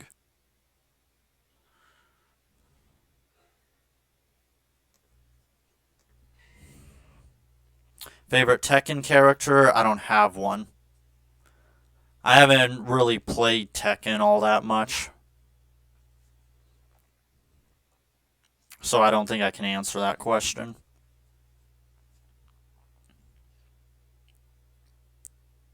Yes, Big Head can beat Ghost Rider. Again, Toon Force. I cannot stress that enough. The Toon Force is one of the greatest powers in the history of fiction. It's very rare for anyone that's not a Toon Force user to defeat a Toon Force user, unless maybe you're an Eldritch God. And even then, that's stretching it because people have been able to speculate that someone like Bugs Bunny with plot manipulation could possibly even defeat Azathoth. Now, I don't know if that's true, but it is something I've heard about.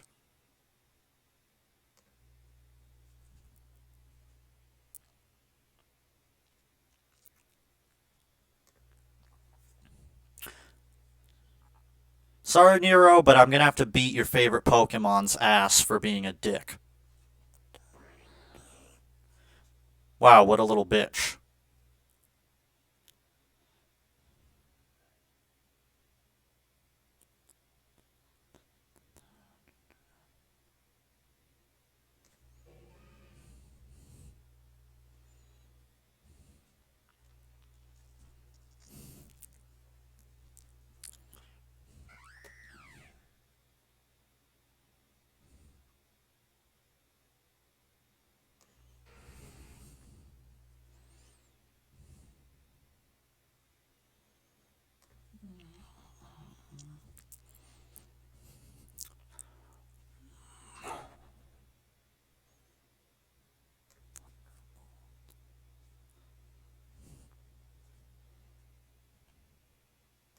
Yeah, you're screwed. Just accept that you're gonna die.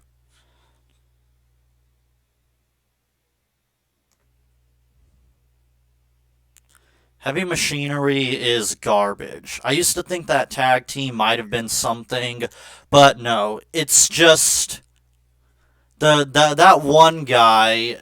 He's just another fat wrestler, and his whole gimmick is I'm fat. It's fucking terrible. Heavy Machinery is garbage. The tag division is doomed. There is no saving the tag division. They used to have a somewhat decent tag division. Then they took all their good tag teams like the Ascension and the AOP and they completely threw them in the trash. The tag division in WWE is dead.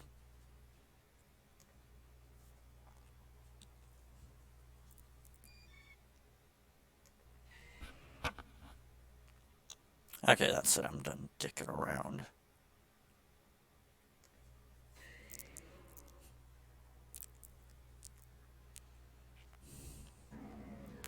I'm gonna introduce a new series soon. I don't know when I'm gonna get around to it, but I'm gonna make a series where I review singular wrestlers or tag teams and explain what's good about them and what's bad about them. And the debut episode is going to be Bray Wyatt. I just gotta figure out when I'm gonna get around to doing that because I have a lot of videos in the works.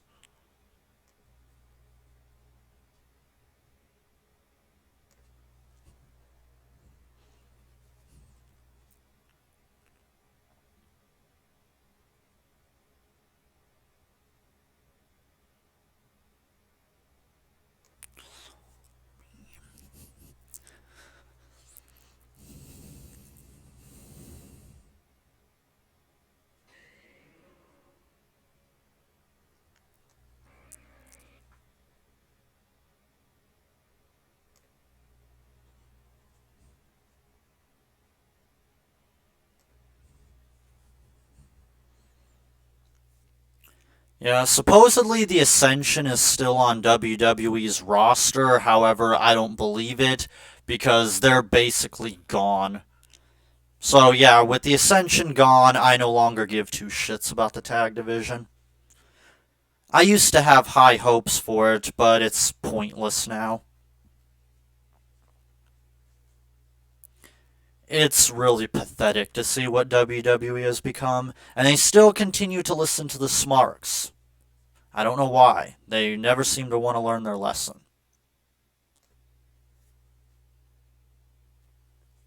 Oh yeah, it will be. I just need to do it. I also might pull a Smarkbusters and do an episode of Keep 'em or Dump 'em. If you're familiar with the Smarkbusters when they did that, and I'm going to try to be constructive instead of just saying fire everybody, which is usually what I say whenever I'm on WWE's Instagram or Twitter. I just say fire everyone. I'll try to be constructive and fix WWE's roster to the best of my ability, although I can't make any promises because WWE's roster is irredeemable at this point. Like I said, all they have is Bray Wyatt and possibly the Ascension. I don't even know if they're even a part of the roster anymore. Everyone else sucks. I mean, I used to say fucking push Seth Rollins, but that was a freaking disaster. Now all I want is for them to fire Seth Rollins. Because Seth Rollins is fucking terrible. Seth Rollins, his whole gimmick is I'm a smark. Really fucking brilliant idea there, guys.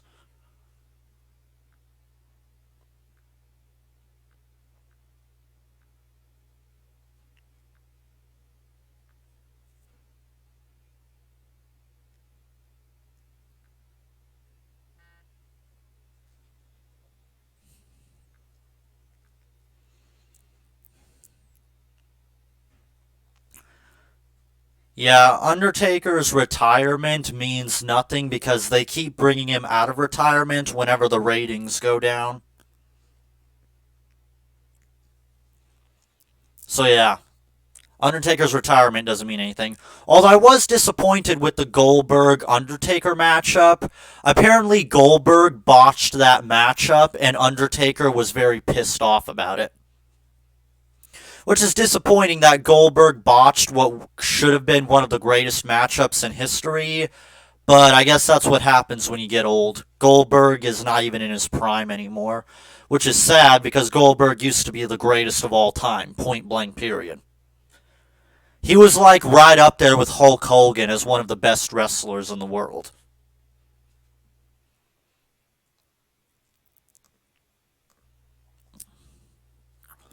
Yeah, NXT is completely worthless. Every time they bring up someone from NXT that shows some promise, they ruin them.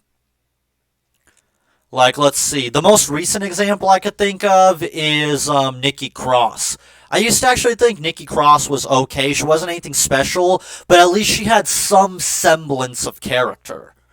And she wasn't a product of this Divas Revolution horse shit that they were forcing. But then they turned her into a retard. I shit you not. That's her fucking character. Nikki Cross is just a retard. An autistic retard. What the fuck?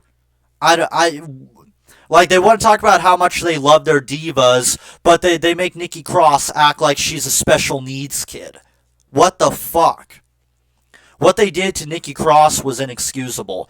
Sure, Nikki Cross wasn't the best, but at least she had some semblance of character. Her crazy gimmick kind of worked, and her homage to Undertaker was kind of cool at times, but they did nothing with her. They fed her to Asuka, they teamed her up with Alexa Bliss, and she's never been the same ever since.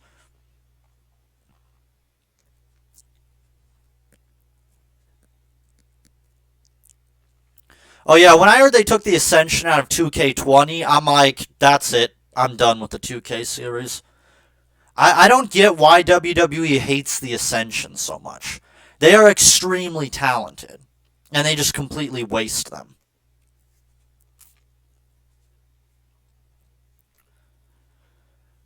What they should have done with the Ascension And I might have mentioned this before, but what they should have done was they should have had the Ascension be the ones to break that tag team record, not the New Day. Have them go undefeated, and when tag teams like the Hardy Boys came back, have the Ascension kind of do the Legend Killer gimmick that they did with Randy Orton, but it could have worked with the Ascension because they had all this heat with all these old wrestlers like the New Age Outlaws and whatnot, and they beat the New Age Outlaws too, which was very cool. I liked that matchup. I thought that was going to be good for the Ascension. Have them beat all these old tag teams and continue to go undefeated, and then at Extreme Rules, instead of doing the Hardy Boys versus Sheamus and Cesaro, it should have been the Ascension, still undefeated, fighting the Hardy Boys in an Extreme Rules match. That would have been amazing. And it would have solidified the Ascension as one of the best modern tag teams. But no, they didn't do any of that.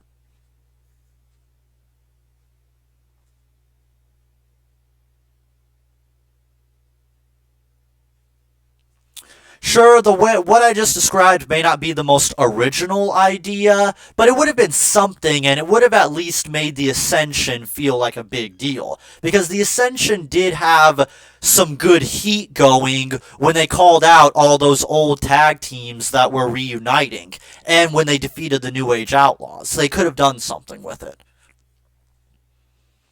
And the Ascension being these legend killers would have been believable because Connor is actually a pretty good wrestler.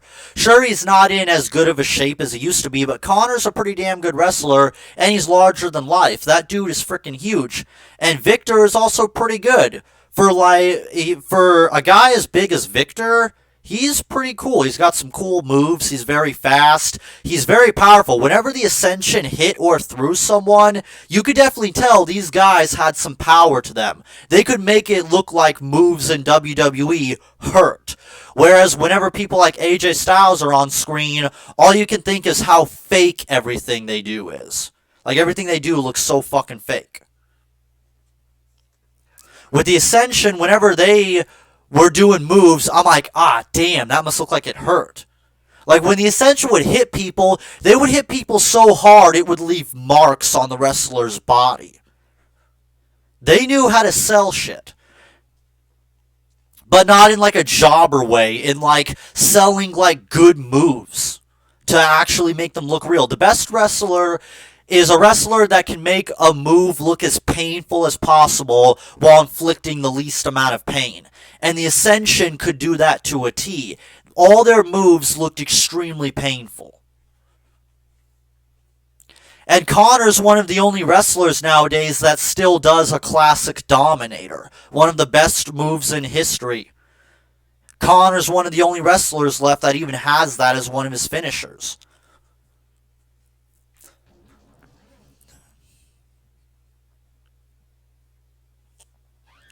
Ryu versus Jin, that matchup was okay, I guess. It was a fine little 3D battle, but nothing too special.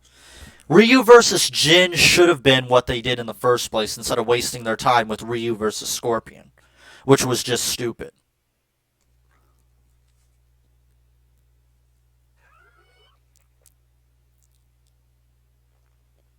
Oh yeah, I remember that. They teased that they were going to give Connor a push, which actually gave me hope. They have him beat all these wrestlers, and then they do nothing with it. And it's sad because you can still tell that Connor still had it. Whenever Connor cut a promo, his promos were great. The Ascension can cut promos. They got a badass voice. They can sell to you that they're badasses, and a lot of their lines and catchphrases sound badass rather than sounding gay. When Connor came out saying that, like, the student, like, I'm gonna, like, slay the master or something like that, I can't fully remember what Connor said, but it was so fucking badass. And of course, they do nothing with him. So, I have to ask WWE, what was the fucking point of that? I swear, it's like WWE, like you just said, WWE hates talent. What's sad is even the Smarks hate the Ascension, which is probably why the Ascension never got pushed. Because the Smarks shit on them. They'd be like, I remember this one thing in the wrestling forum thing that the Smart Busters did, and they're busting Smarks. They're like, "Are you excited for the Ascension?" Not in the slightest. I can't take the tag division seriously. Why would I watch the Ascension when I can watch the Young Bucks Super Kick Party? This is why I fucking hate Smarks. Smarks are why wrestling is dead. And supposedly they're gonna bring the Young Bucks into WWE. I pray to God that they don't. The Young Bucks, they're fucking horrible. I've seen them in New Japan. They are fucking terrible. Their whole gimmick is they do super kicks. That's it. They have no character. Sephiroth versus Virgil was fine. However, Virgil had very little chance against Sephiroth.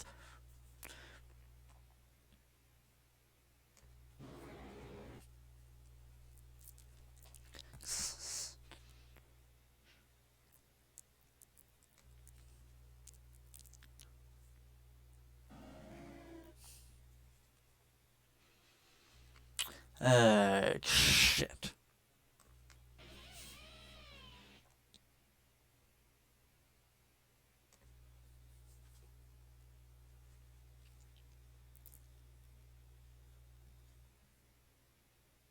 Well, that was not who I wanted to bring out. Ha, idiot. Now you're screwed.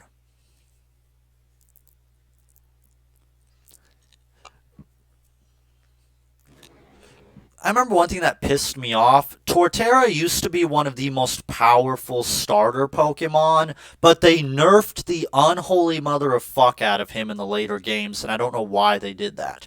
I remember Torterra was so overpowered, I single-handedly defeated Cynthia with a level 71 Torterra. After I beat the Elite Four, I lost all my other Pokemon, and I ran out of healing items. Well, I didn't run out of healing items, I ran out of revives. So I had to face her with just my Torterra, and I won.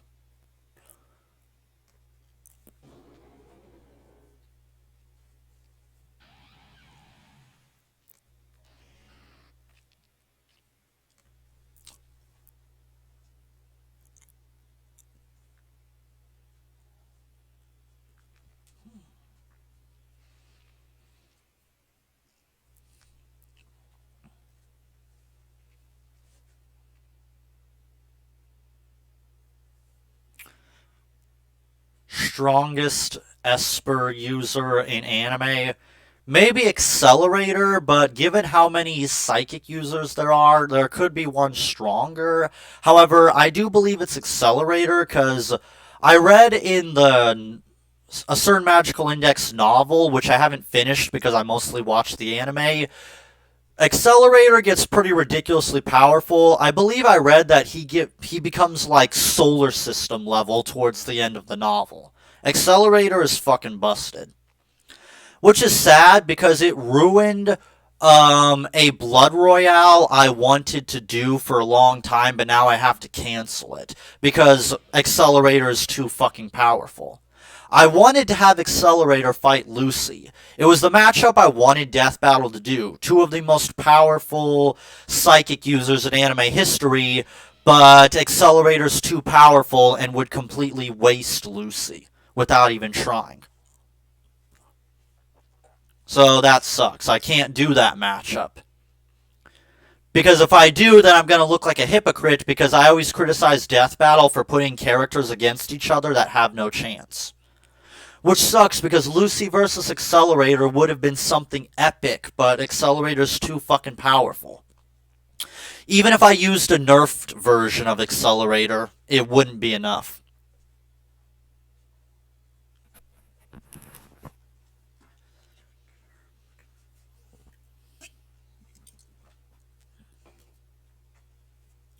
Originally, my season finale of Blood Royale Season 1, it was going to be Lucy versus Accelerator.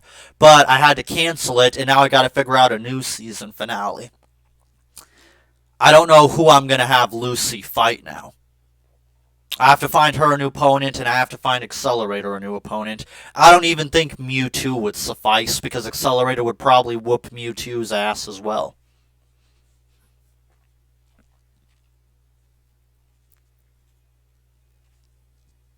So it's sad.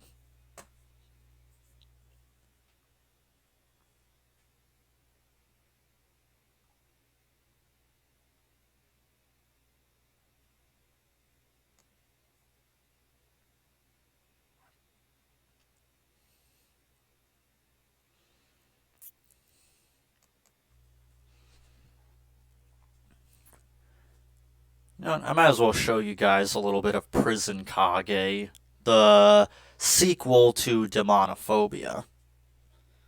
Unfortunately, this is only a demo, but eh.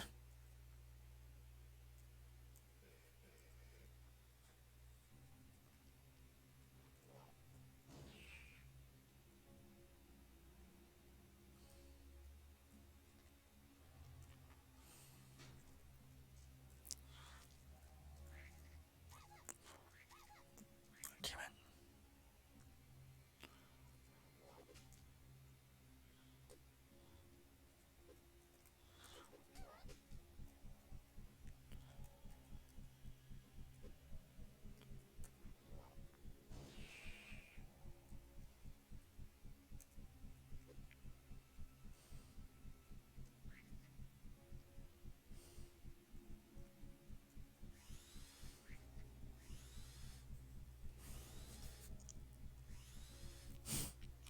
Yeah, I don't blame you. The Smarks are terrible.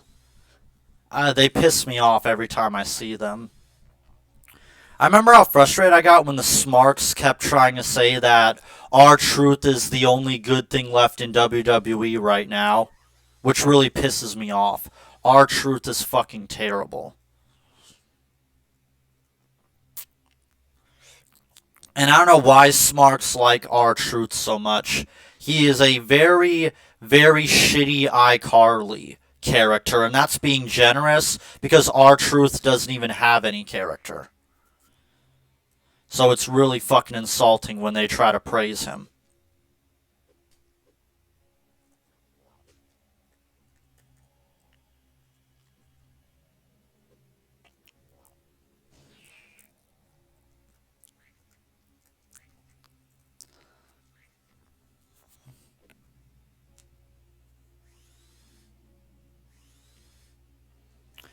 Yes, I've been in fights before, some not very pleasant.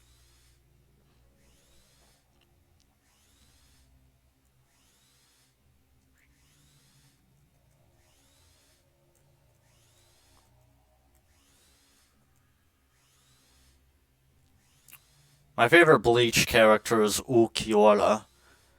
I've never made that any secret.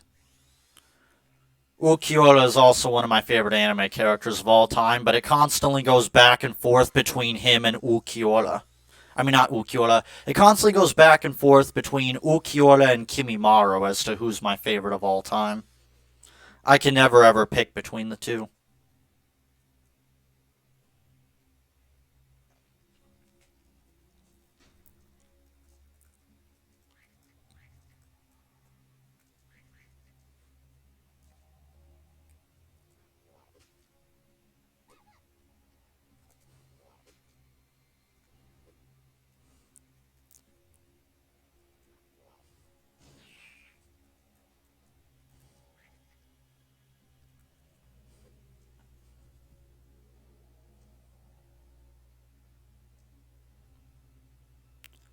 I don't really hate Sonic. I've just never been a Sonic fan.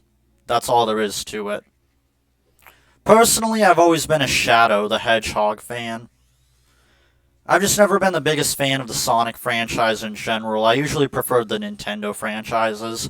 I mean, I grew up with Sonic. I played Sonic 1 and 2, but I just preferred the Nintendo franchise more. I found them more entertaining. Fuck!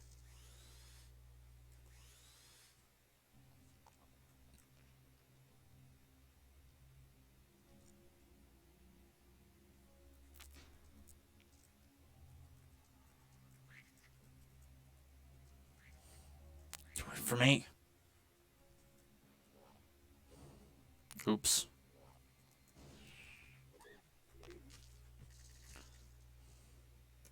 Whoops.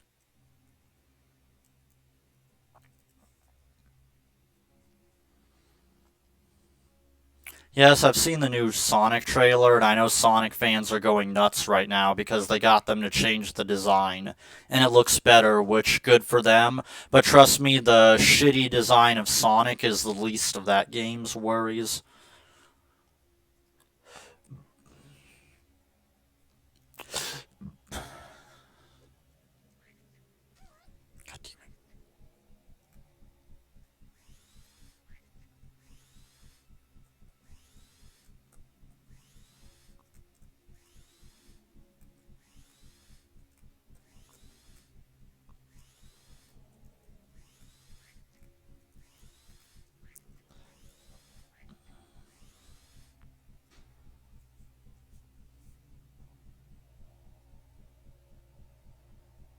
A favorite wrestling game? I don't know. I mean, I had a lot of wrestling games growing up, but I don't know if I ever had a favorite.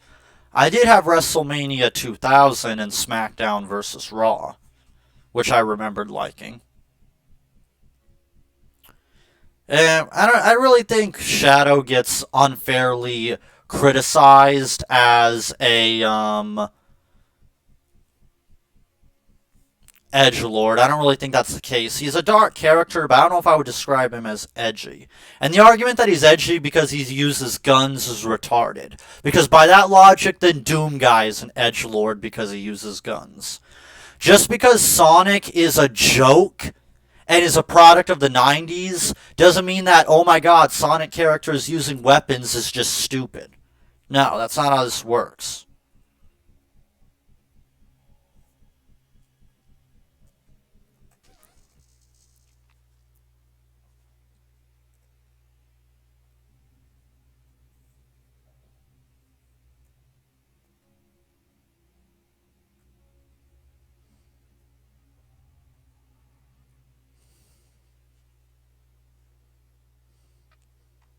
The most broken universe in fiction is most likely it's a toss up between the Toon Force users and the Lovecraft universe.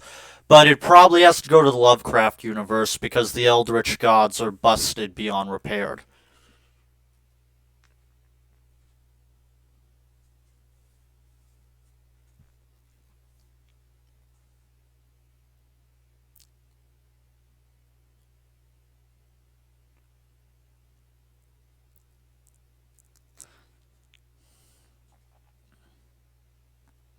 I'll probably make a list sometime of the most powerful universes and the most fodder universes. I just gotta get around to it.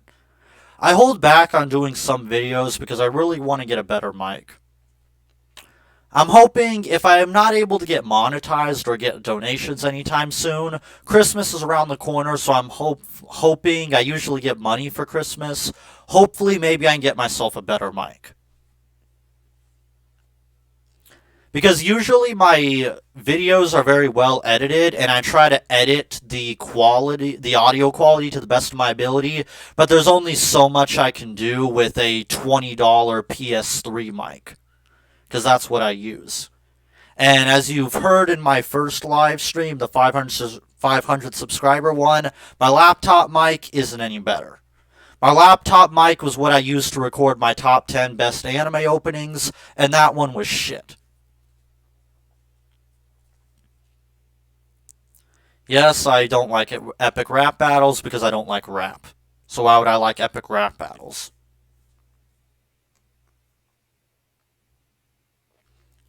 Oh, by the way, I do want to take this time to talk about something. I am probably going to make a video about this, but I do want to talk about these two websites called Verond and BitTubers. I've been uploading all of my videos to these other sites, which I refer to this as the new YouTube, which is basically what it is.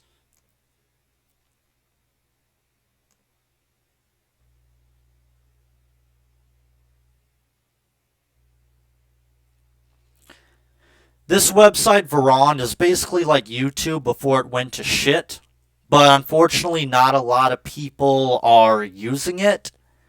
It's a new site that just got made, but I'm hoping what I can do and what I plan to do is I hope I can build up a big enough audience on YouTube without hopefully getting my channel deleted. and then transferring my fans and helping them migrate over to BitTubers or Verond, whichever one works better. But I would recommend checking out these sites if you want, because I am going to be migrating over to these sites at some point, and I'm probably going to leave YouTube forever. I mean, it doesn't mean I'm going to delete my channel or anything, but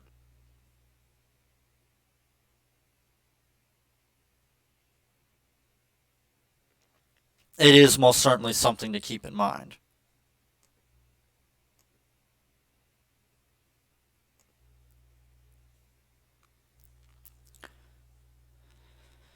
So I would check these sites out, guys, and I have made my channel on both of them. I'm trying to get all my videos uploaded there. I haven't done it yet, but I've gotten at least half of my channel on both these sites.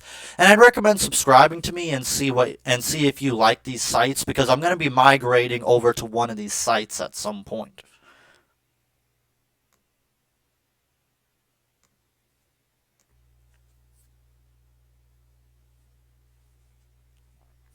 But like I said, I'll most likely just make a follow-up video. For the most part, I don't have any big issues with these sites. Most of them are just minor issues. But they're basically like YouTube, but better. How I would describe Verond is like how YouTube used to be back in the early 2000s, and I mean that in a good way, before the first adpocalypse. And BitTubers is basically, imagine if Reddit and YouTube had a baby. That's basically BitTubers. BitTubers, it tries to be something really ambitious.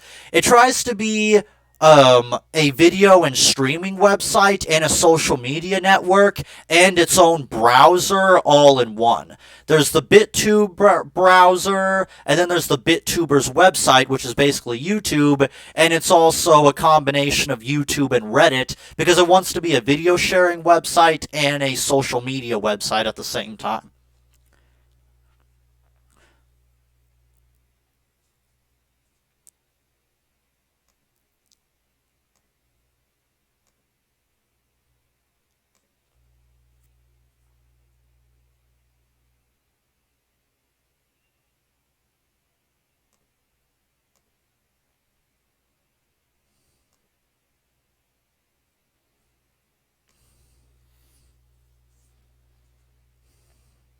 So yeah, as you can see, I've been uploading most of my videos here.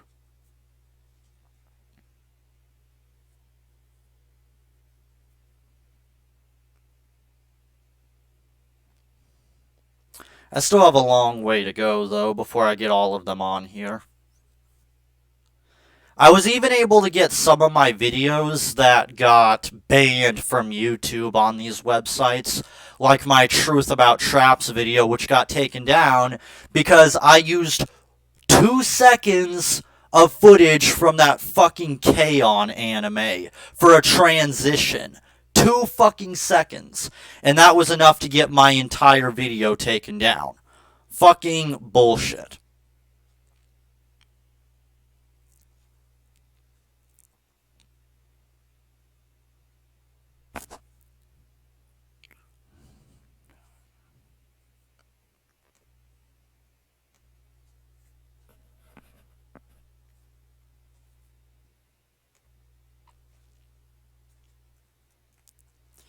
This one, I would say the vast majority of my videos is on here. But like I said, the site isn't very active. Barely anyone is on here. Which is sad. I wish more people were using these sites because YouTube needs to go.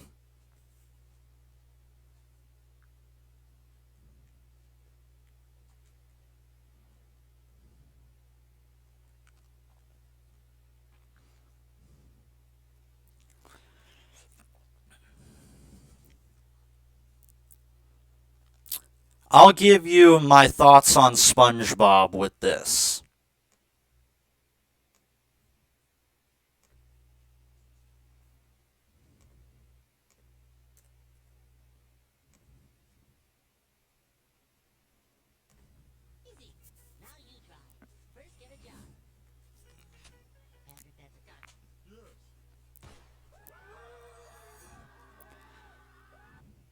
There's my thoughts on SpongeBob for you.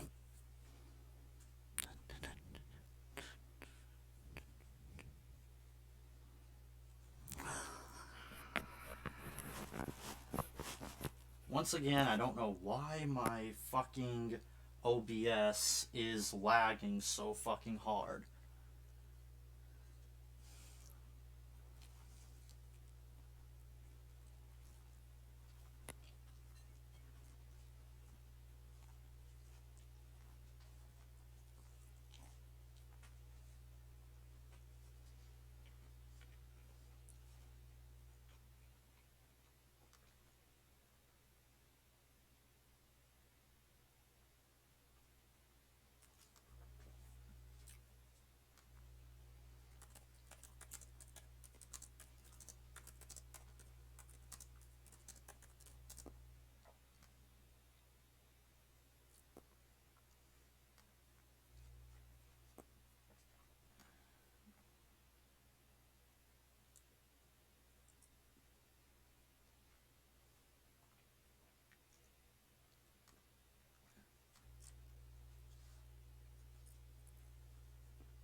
If Astolfo was real, I would do all kinds of things to him. I remember I saw this trap meme that I posted around called where it says you're walking down the street and this guy slaps your ass, what do you do? And it's Astolfo. And I always respond with I would most likely just make out with him right then and there. I would basically do everything I could to Astolfo. Obviously, most of it would be vanilla because I'm not really a very kinky person per se. You could probably say that makes me lame. Whatever.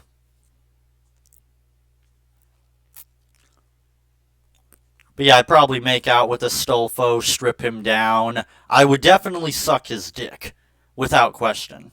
I have a weakness for dick sucking. I can't help myself. Even if it's like me and another trap or me and another guy, when it comes to dick sucking, I always go first, period. And then I'd obviously destroy his boy pussy.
Why don't I like Misty? That's because she's a generic by the numbers tsundere. There's nothing to her. Misty was only popular back in the day because that was back when the West didn't get anime very often, so when we saw things like tsunderes, we thought they were amazing. Now we're so accustomed to tsunderes, they're not special anymore, and when you look back at Misty, she's just not really all that entertaining. Yeah, she's like, okay, if you like tsundere, she's fine, but outside of that, there's not really a whole lot to Misty.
Um, I can't.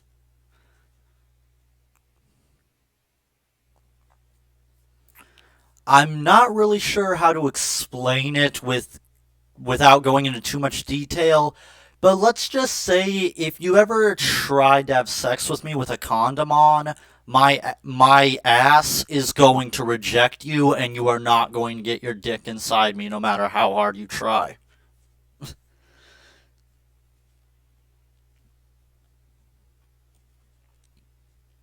I mean, I try my best, but I typically can't. I can't really explain why it happens to me, it just does.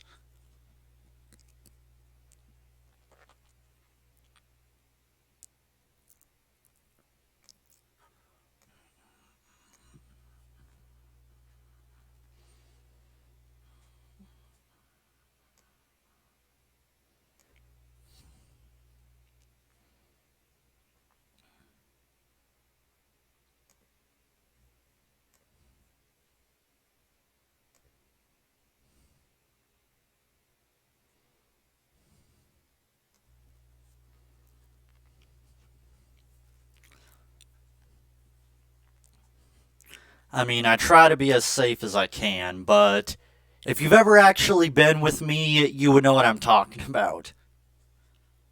I've had some pretty awkward situations when they tried to put the condom on.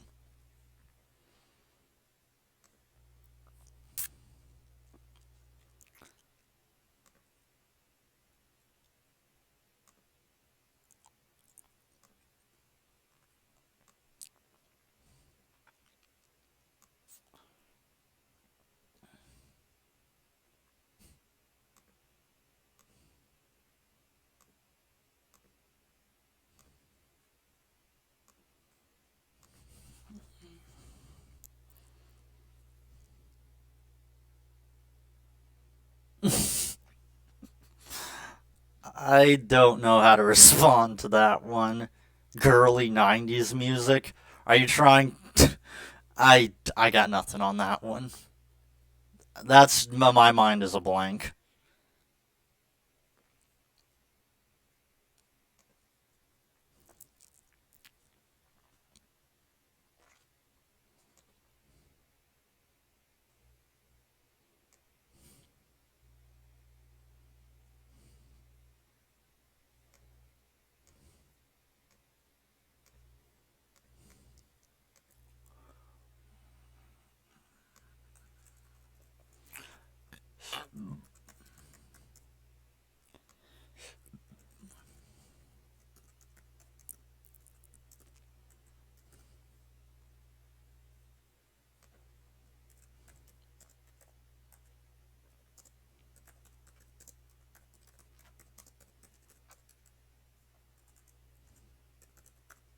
God damn it.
Worst DC movie, that's easy. Joker.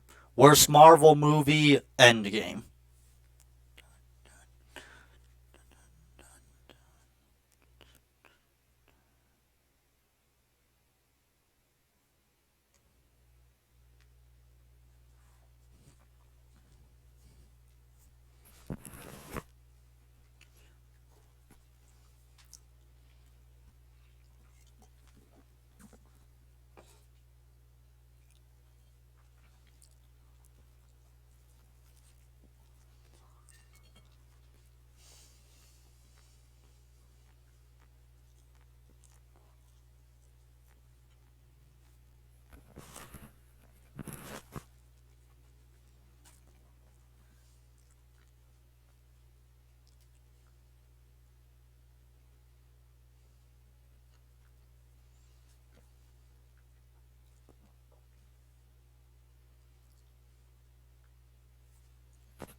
I wonder how long it's gonna take you all before you realize that I'm mostly trolling. Well, maybe not so much with Endgame. I've made it perfectly clear I think Endgame is one of the biggest disappointments of the decade. But if I want to answer seriously, the worst DC movie would have to be Catwoman or Justice League, and the worst Marvel movie would have to be. That's a tricky one. Because I want to say Endgame, but there are things like 1990s Captain America, which is just terrible.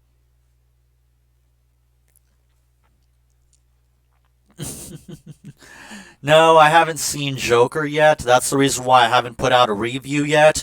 I'm probably going to have to torrent it because I wasn't able to see it in theaters, and I don't think I'll be able to. So yeah, sorry. Unless I can find a way to torrent it, it might be a little bit of time before I am able to get a review of Joker up. Although I have to say, I'm already getting irritated with the amount of people just overhyping Joker and just automatically calling it the best movie of the year. Like every time a new movie comes out, it's like Endgame, best movie of the year. John Wick 3, best movie of the year. Oh, now Joker is the best movie of the year. Kiss my fucking ass. You motherfuckers don't know what movie of the year is.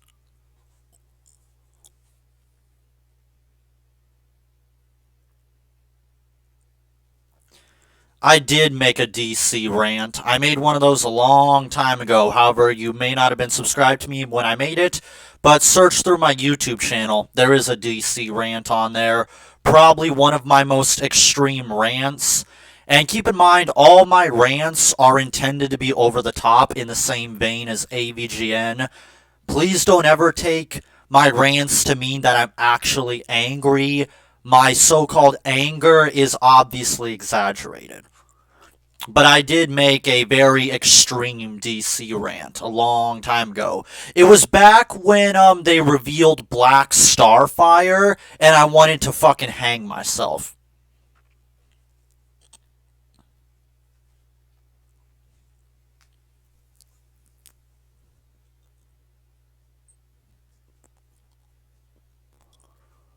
So yeah, just look through my channel. In fact, I might even just leave a link to it in the description because that I already made.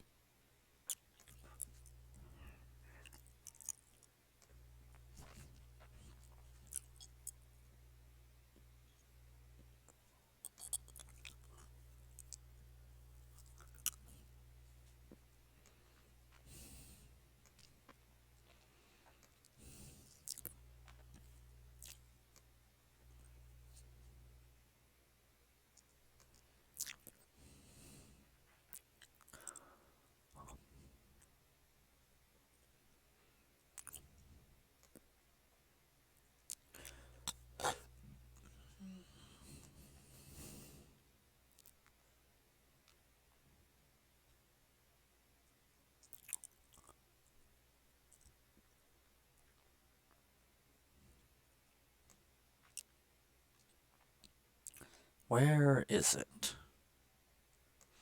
Oh yeah, I wonder how many of you all forgot that I made a review of the Bleach live action movie.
Anyone who was curious about me doing a DC rant, it's right there for you. It's one of my older videos, so that might have been why a lot of you haven't seen it. I believe I made this video back when I didn't have shit for subs. Yeah, the reason why I said John Wick was Movie of the Year was because it actually lived up to the hype, whereas everything else didn't.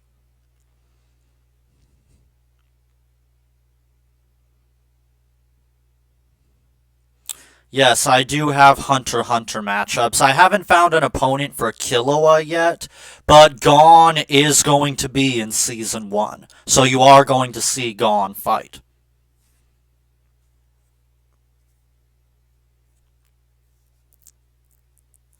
I have no thoughts on Jaded Animations. I don't really watch those Storytime animator channels. I watch people that talk shit about them, though. Like when that moron, what the hell is his name? I'm trying to remember his name. The one who ripped off, God damn it, I cannot remember his name. Oh yeah, no, god damn it. It was the guy who ripped off the Odd Ones Out, both Just a Robot and Manga Common did a video on him, and I already forgot his name. But yeah, I have no thoughts on Jaded Animations.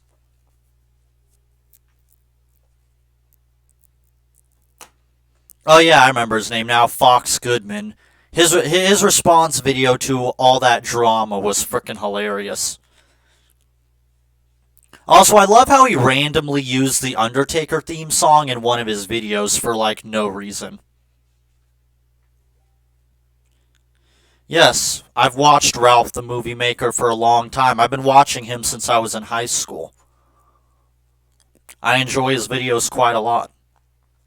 I really liked his Aquaman review, especially the ending was kind of funny.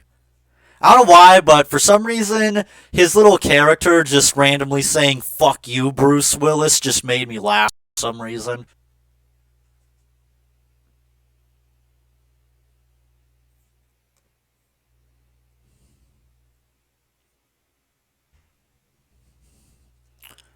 Are you sure? It says here the stream is still going. It's probably just lagging. It's been lagging throughout the whole stream. It says here everything's still fine.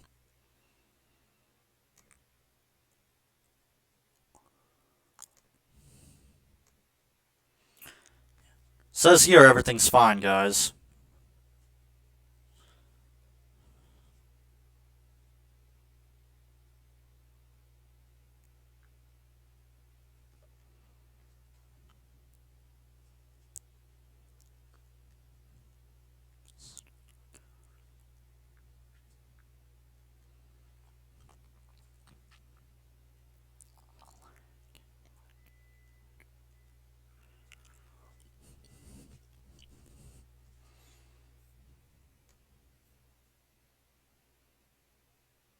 Yeah. From what I can see, the stream is still running fine.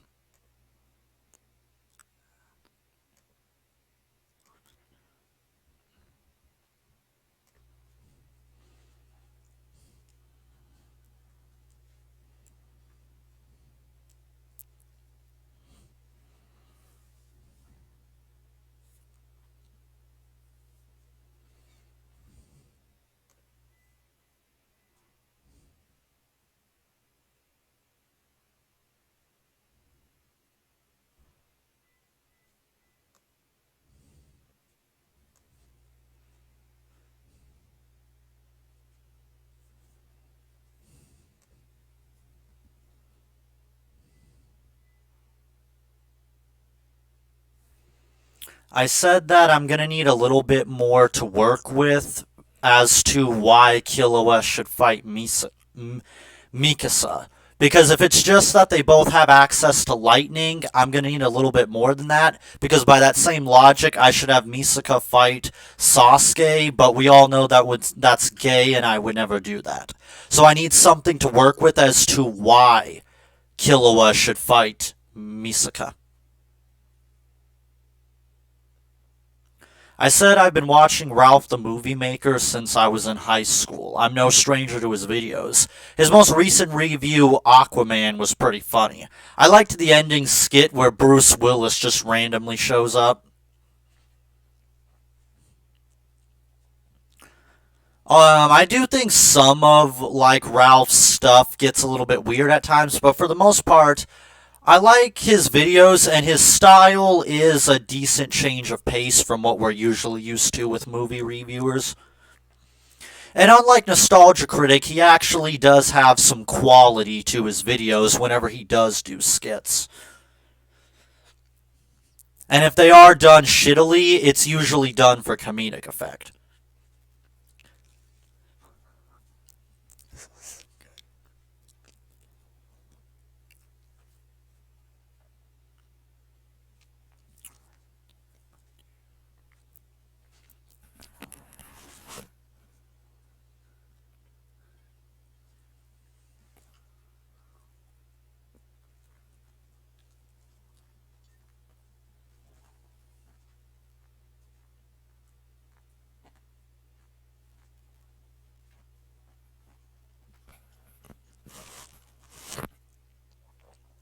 Ralph the Movie Maker is a YouTuber.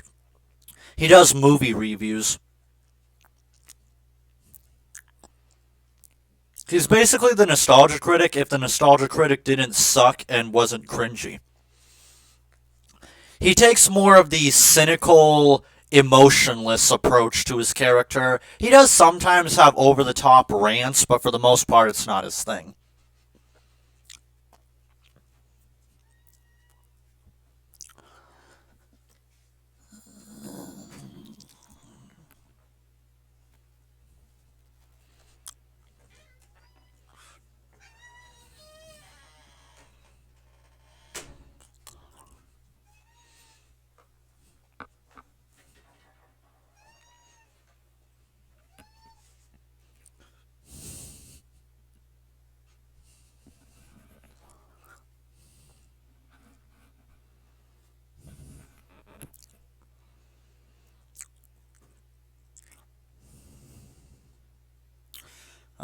I don't know if Raiden versus Killua would be a very good idea.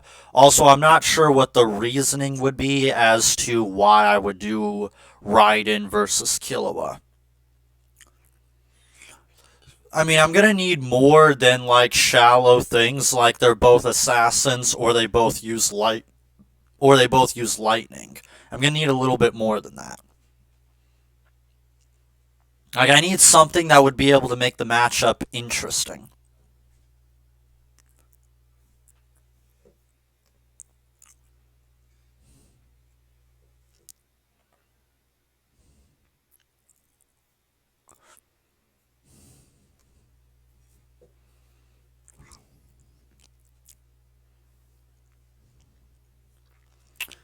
Yeah, probably YouTube doing that. I don't know what to do about it.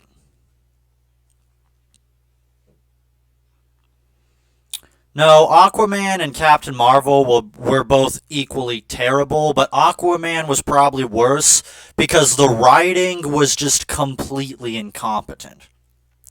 The script for Aquaman was fucking shit.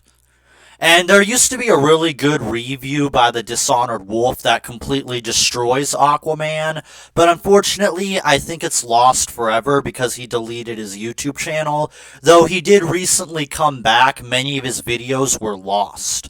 And I don't know if the Aquaman review was archived.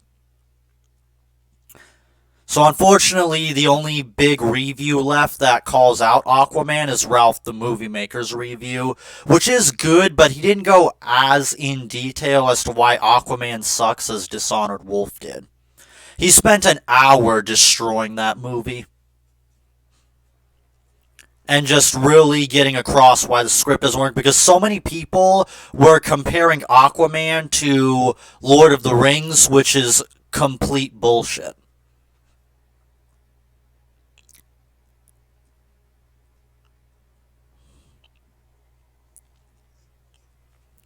While not all DC movies are shit, they're not exactly the best either. I mean, of course, you have the Dark Knight trilogy, which is an exception, but that's about it.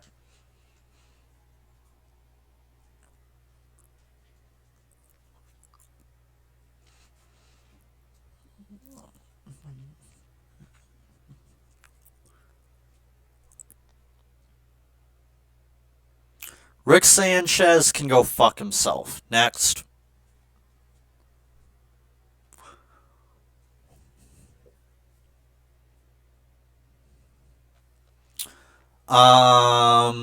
Maybe the Black Critic guy, because once he decided to do LGBT month on his channel, I told him to go fuck himself.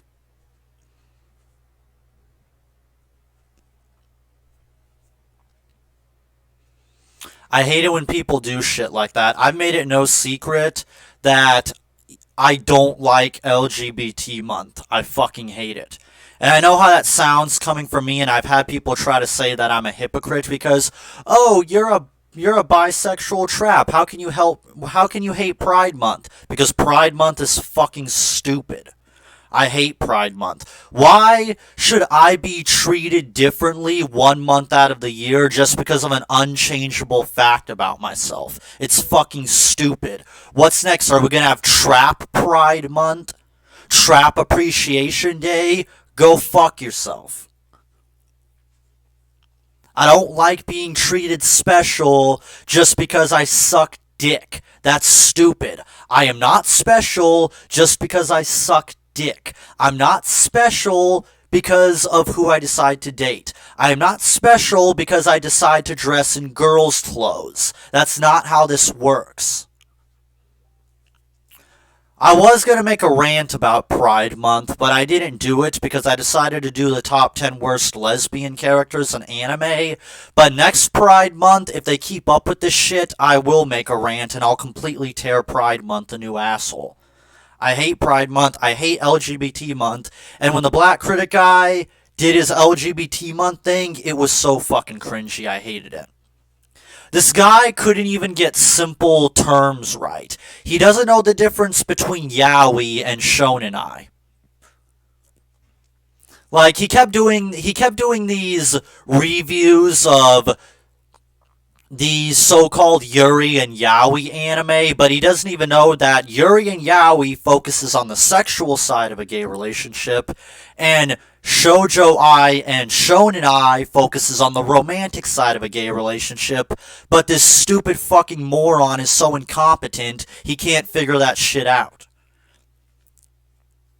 The guy can't even say Shotokan correctly. When you tried making a video of why he will never watch Boku no Pico, the dumb motherfucker can't even say Shotokan correctly, which is stupid. So I immediately stopped watching his pathetic videos after that. The only thing I will give the Black Critic guy credit for, he had two videos that I'll admit was impressive.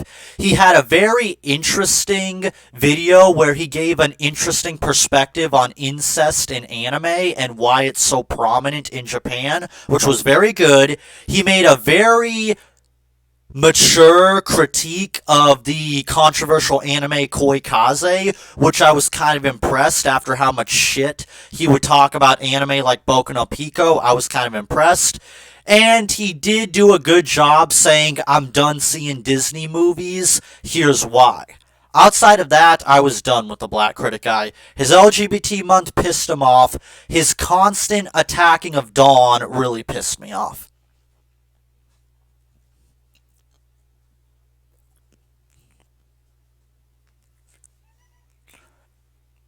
I mean, I guess if you're curious, you can check out his channel, but I wouldn't recommend it.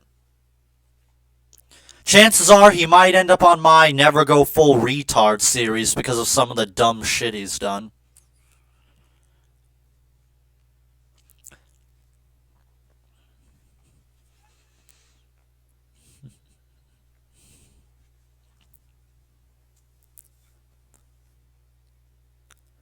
Oh boy, I'm sure that Pride Month rant is going to go over well with YouTube when this uploads.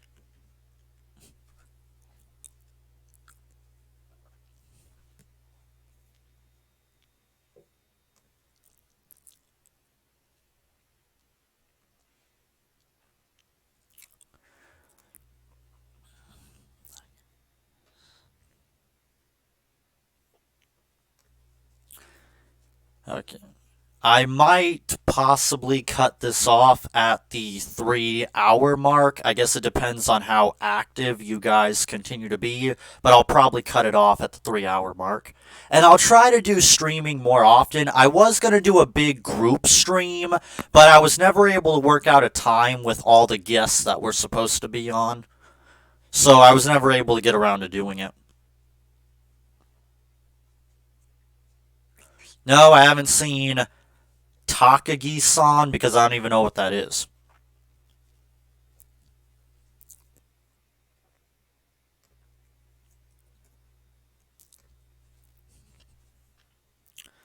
By the way, if you guys are ever interested, I do have a My Anime list.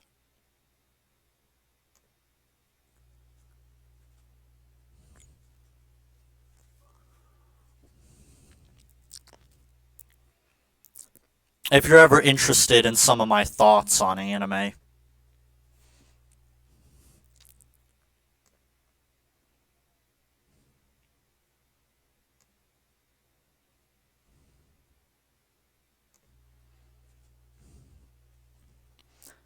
I even customized my list.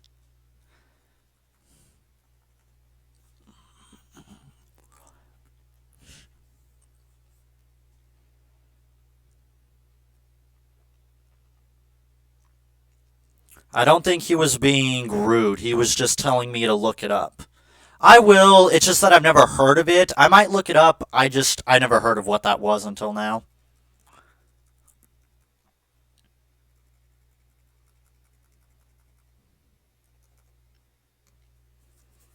I'll just casually scroll through my anime list. You guys can get a little bit of a taste of some of my thoughts on certain anime that I've done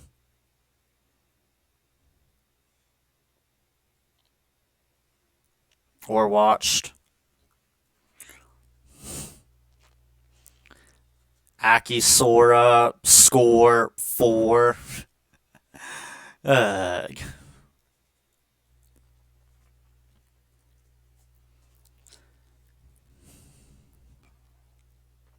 No, I haven't seen My Hero Academia, and I don't know if I ever will.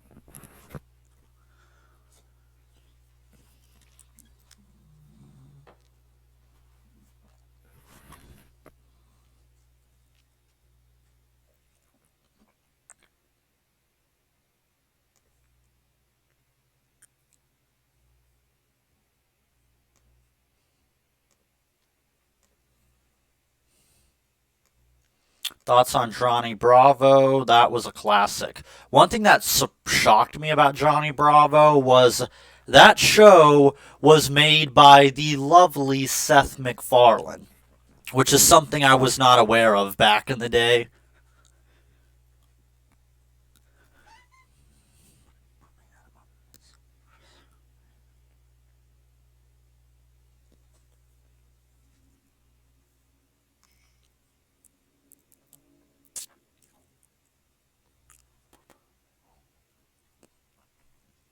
I'm still pissed off. When are we gonna get a second season of Dead Man Wonderland, Japan? You fucking dicks. Oh, Dead Man Wonderland didn't do so well in Japan, but it did well in the West. How about make a second season and sell it to the West, you jackasses?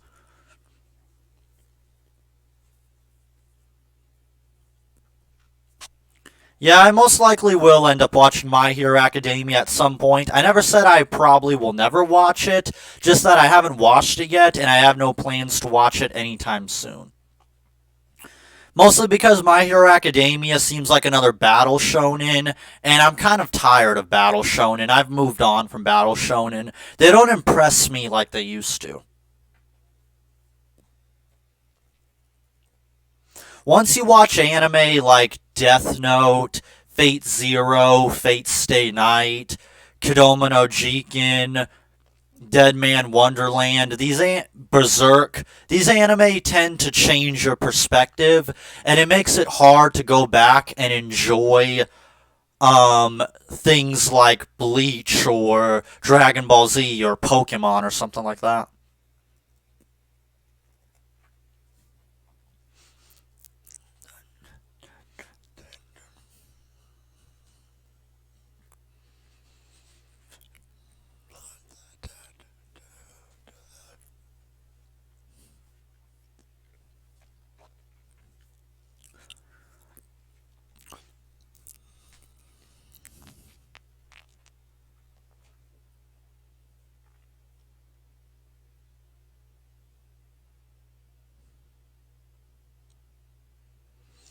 Sure, you can suggest all the matchups you wanted. I'm surprised I haven't been getting flooded with matchup requests ever since I announced Blood Royale.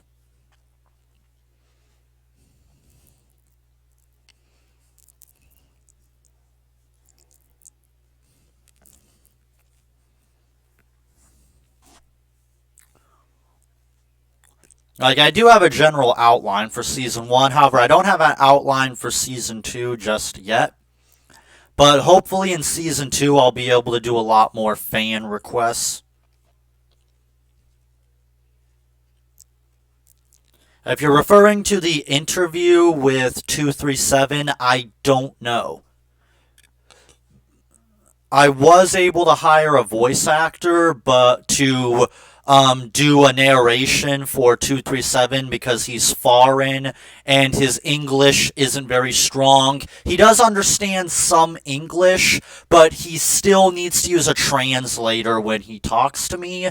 So doing the interview live was not possible, but I was able to hire a voice actor. I'm just waiting for her to finish recording the lines, and then I'll be able to edit everything together. It's going to be very big for the channel, at least I hope it will be. I hope this interview will be able to help put me on the map, because I was able to get an interview with one of the most mysterious and yet infamous game developers in history. And it was a pretty good interview, I must say. You will all probably find it enjoyable and interesting, and I even was able to ask my fans if they had any questions they wanted me to ask. However, I think only one lucky fan was able to get his question in my script, because not a lot of people asked in time. So only one lucky fan got their question in.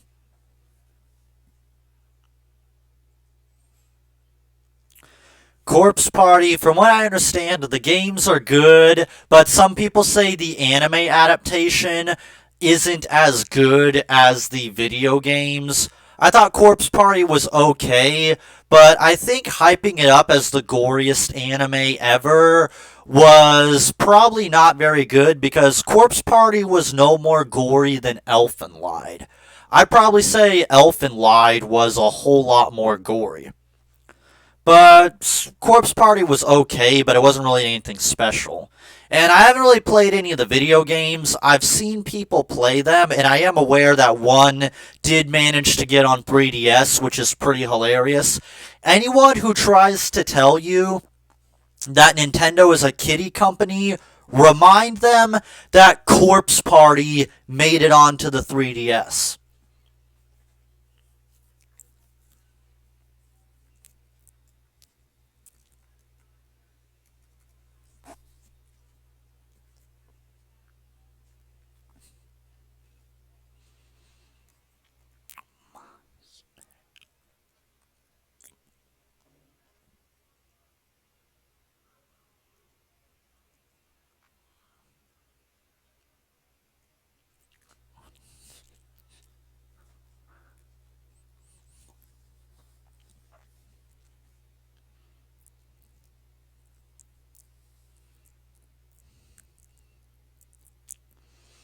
Gonta versus Kaneki, I'm not sure.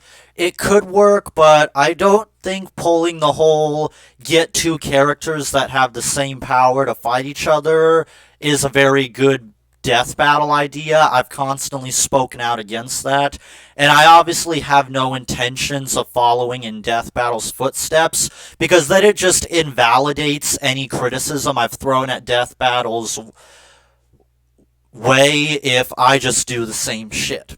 So I don't know if I'll do Kaneki versus Gonta. I know I've seen people suggest it, but I'm not sure.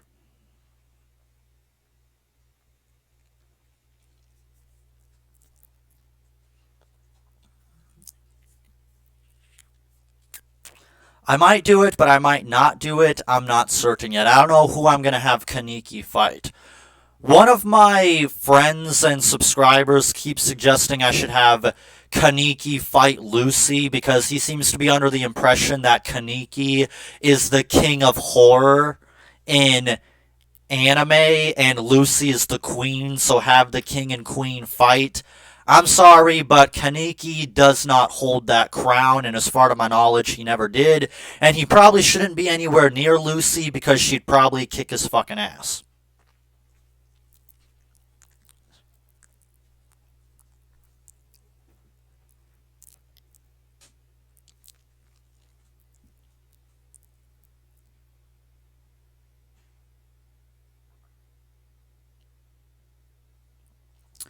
The Azuki-chan thing is, if I remember correctly, I think that's the anime girl with the big chest that people are pissed off about, which is funny because those people are hypocrites.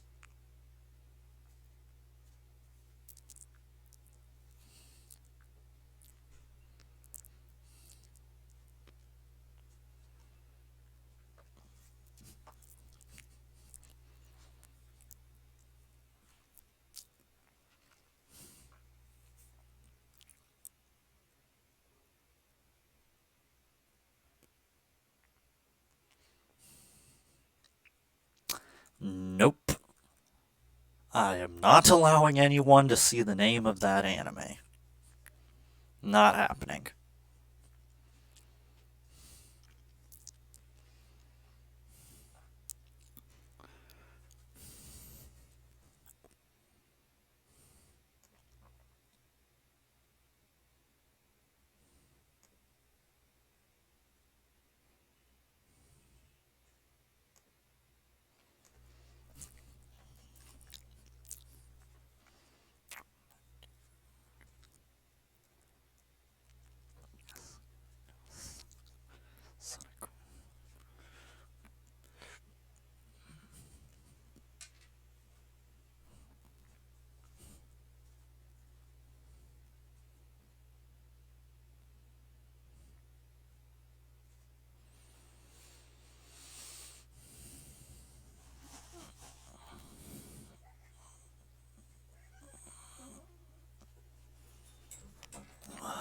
There you go.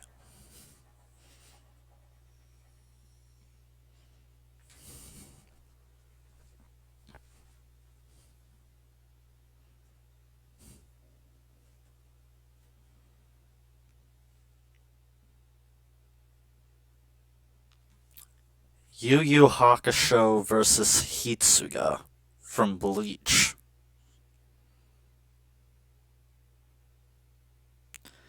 I don't know about that. Wait, Hitsuga. Hitsuga. Are you sure you're not mixed up the names? I'm trying to remember if there was someone in Bleach named Hitsuga. Are you talking about Toshiro Hitsugaya? Oh yeah, I know what you're talking about now, Toshiro.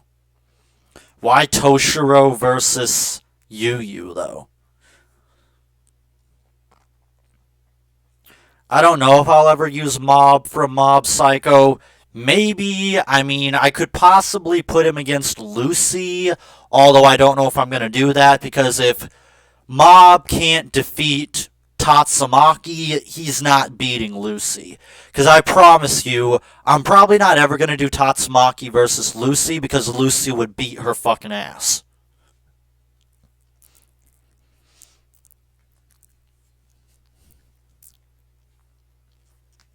So I don't know. I could possibly use Mob from Mob Psycho, but I'm not certain.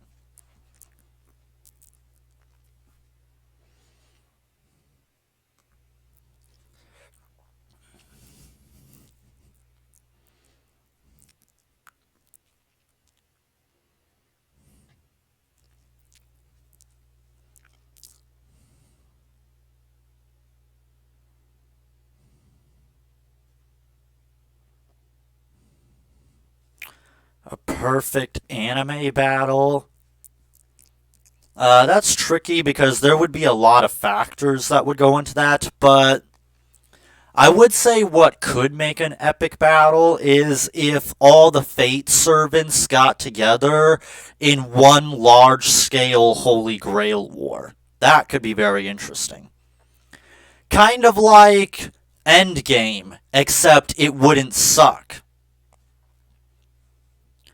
Which I do plan on doing a very big Mueller style debunking of, not debunking, but dissection of Avengers Endgame and why it doesn't work, because I'm putting my foot down that Endgame was the biggest disappointment of the decade, and I'm not going to let people try to say that, like, I'm wrong because, like, I'm just a hater or something like that, or I like DC movies, because no, all that hype and all that build-up was completely wasted, and I hate seeing YouTubers like Miss Arthros Pony saying that Endgame is the greatest movie of all time. This is why I don't like bronies that have opinions, because they're all fucking terrible.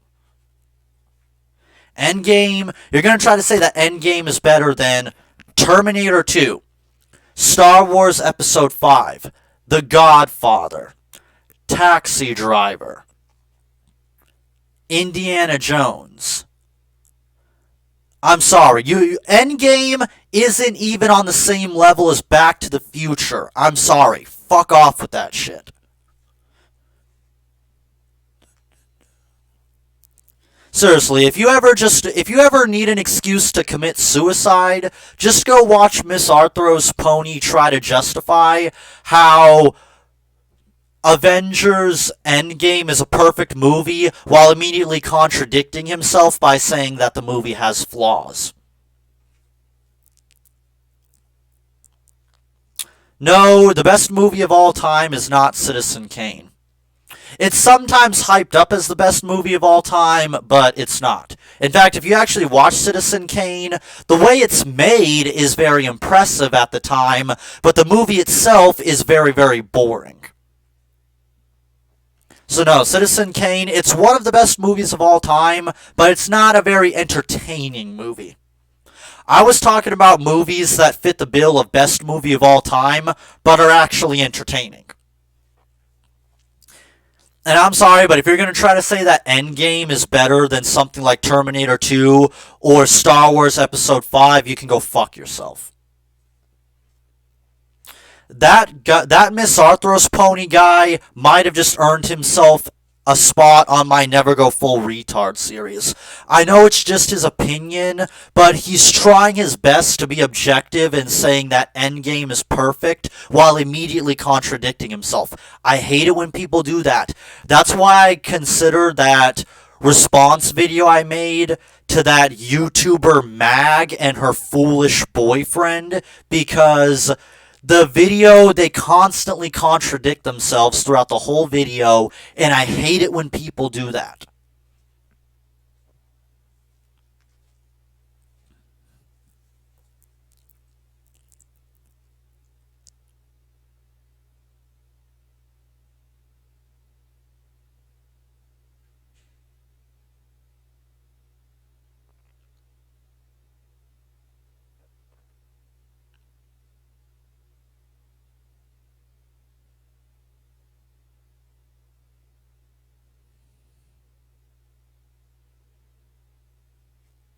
Yeah, Terminator 2 and Star Wars Episode 5, while people have their thoughts on the other Star Wars movies, personally, I think 3 is my personal favorite. I think 3 is the best, but everyone universally agrees that Star Wars Episode 5 is one of the best movies ever made, and I won't argue that. While I prefer 3, 5 is a masterpiece.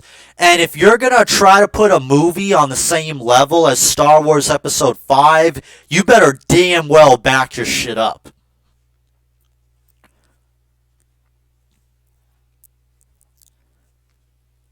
Like to me, a best movie of all time is a movie that is actually flawless. Terminator 2, flawless. Star Wars Episode 5, flawless. Godfather, at least the first one, not counting 3, flawless. Endgame has a shit ton of flaws. Now, if we were talking about Avengers Infinity War, maybe. Because Avengers Infinity War was actually glorious. When I came out of Avengers Infinity War, I felt so satisfied and I was so ready for the next movie. In fact, I would say that Avengers Infinity War was so satisfying, I don't even consider Endgame canon. As far as I'm concerned, Infinity War was the end of the MCU. Infinity War was that good. Now, if you want to try to say Infinity War is one of the best movies of all time, I could maybe give you that. But Endgame, no. Sorry, you're wrong. Don't even try it. Endgame wouldn't even crack the top 20 best movies of all time. It would barely crack a top 50. Even if you like Endgame.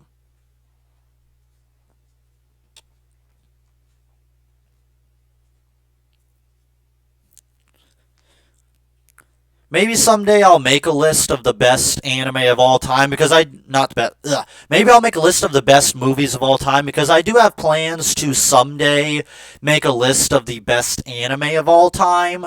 But I'm putting it off because I want to be able to watch more anime before I make a judgment of what are the best anime ever made. Because those are going to be the hardest lists to make.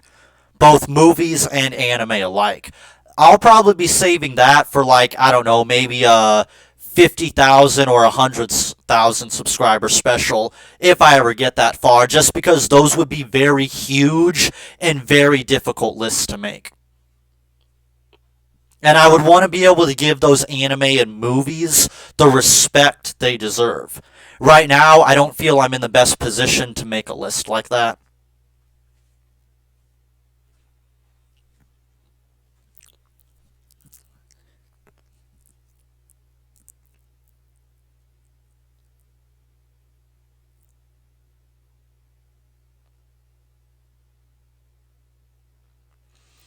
Yeah, RoboCop versus Terminator, I've been able to see more information, and it turns out that RoboCop is not as strong as Death Battle made him out to be. They wanked RoboCop, and Terminator should have kicked his fucking ass. They don't go over a lot of the feats that was in Terminator 3. And his fights with the T-1000 actually show that he is more powerful than RoboCop, but they completely ignored a lot of his feats against the TX in Terminator 3. And the TX was very similar to RoboCop, except more powerful and faster.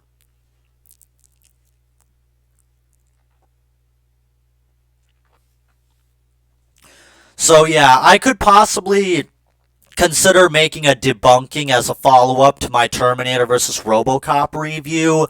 While I still stand by my score that it's one of the better death battles that they did, it's just the matchup and some of the scaling that I had a problem with, but everything else was great stuff outside of that.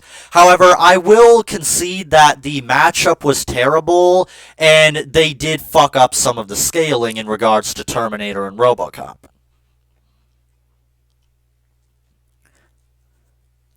However, it was old Death Battle back when it was just two guys, so I was willing to be nice and cut them a little bit of slack, because now Death Battle has a whole research team. They have no excuses anymore.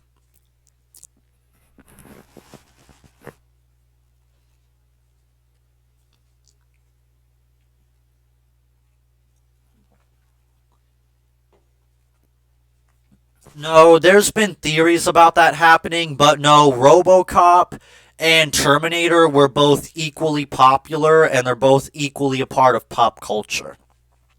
So no, that's not the case at all. While there have been theories that Death Battle likes to have fan favorite characters get killed for no reason, that's not really a thing. Some people try to use Lucy versus Carnage as an example of this, because Death Battle admitted they wanted to use Lucy, because Lucy is a character that not a lot of people outside of the anime community is familiar with. Because if you jump into the anime community, Lucy is a legend. Lucy is considered one of the greatest anime characters ever made.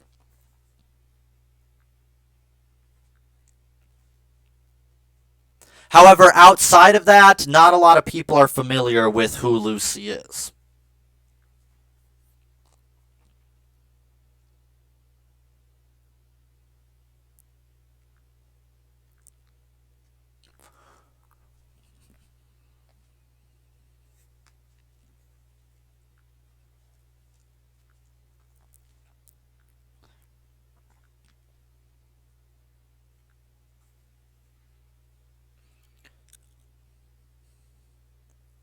My favorite childhood video game, probably The Legend of Zelda, but specifically Minish Cap.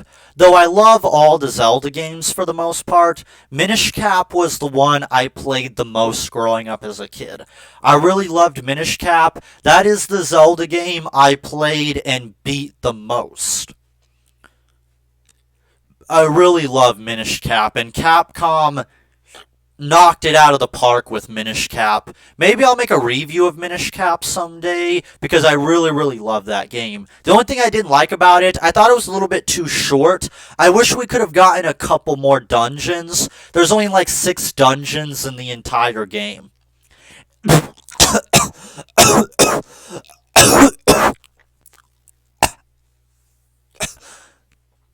Oh, fuck. Sorry, guys. I don't know what the hell just happened.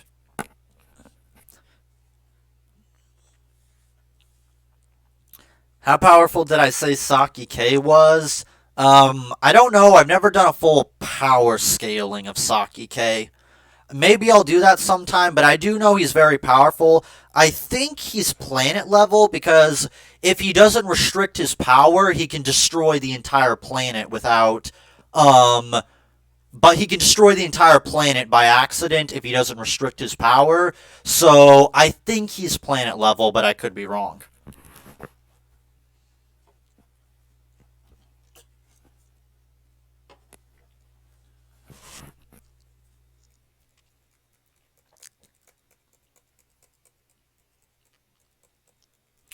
I know the only time I ever talked about Saki K was when I put him on my list of the characters that would fuck up Goku. And I still have plans to do other characters in that list that are extremely overrated of 10 characters that would fuck up X character, but I haven't figured out who to do yet. I thought about doing Naruto, but then I thought Naruto is too easy. Some people have asked me or begged me to do Saitama. I might do Saitama, but I'm not sure because Saitama is very, very tricky. Because we still don't know Saitama's full power. The most we know is that he's more powerful than a Starbuster. That's the most we have to work with. I could do Saitama, but it would be a bit tricky.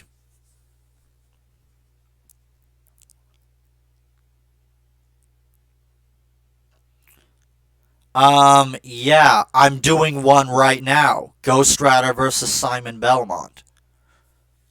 I'm not going to do a bunch of comic book characters, though, because I feel that comic book death battles are extremely overdone, so I'm not going to be doing them very often, but yes, I do have plans for some Marvel characters. Ghost Rider versus Simon Belmont, for example. And I might possibly do Captain America versus MASH, but I don't think anyone would watch that because Captain America is gay and MASH sucks.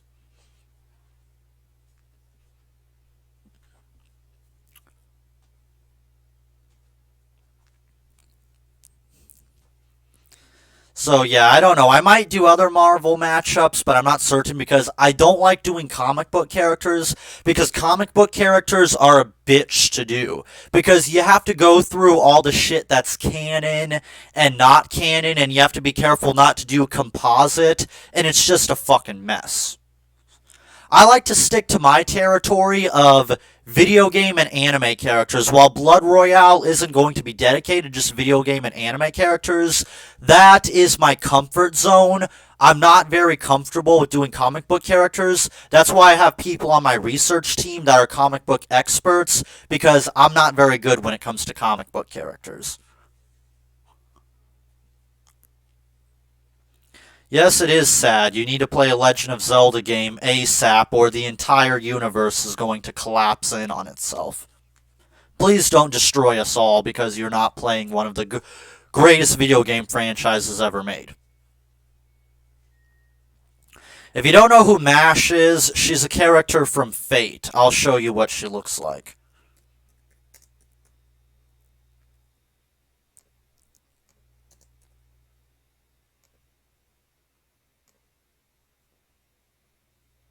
This is who MASH is. She's a demi-servant and the son of Lancelot. Sort of. It's very complicated, and I don't feel like explaining it here.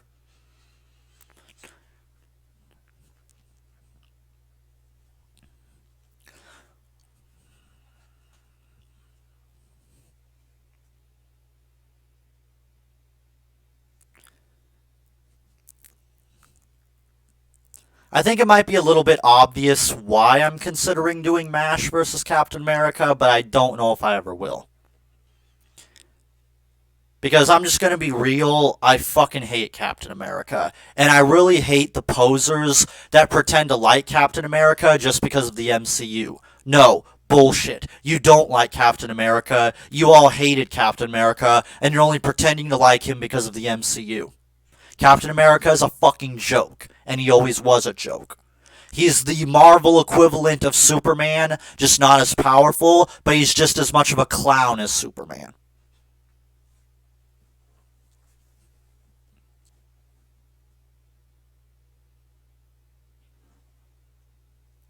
Yes, I know about Bill Cipher, and there are some connections between Captain America and MASH. They both fight with shields. They're both very powerful and noble warriors. But the main reason why I think I want to do Captain America versus MASH, although keep in mind this is a very big maybe, is because I want to do technology versus magic. Because both of these characters are a product of basically super soldier type programs, sort of. MASH was a product of like some sort of like complex fate, science, and magic coming together to create a demi-servant, which would have been a new form of servant. And Captain America is the result of the Super Soldier program. So I think it would be interesting to see these two characters that are a product of science or magic in the case of MASH and putting them together. Because they're both the product of programs to create new powerful soldiers. In the case of MASH, it was to attempt to create a human servant, a half-human, half-servant. In the case of Captain America, the idea was to create a super soldier or superhuman. So that's kind of the logic I'm going with if I do MASH versus Captain America, but I don't know if I will, but that's the logic I'll be going off of.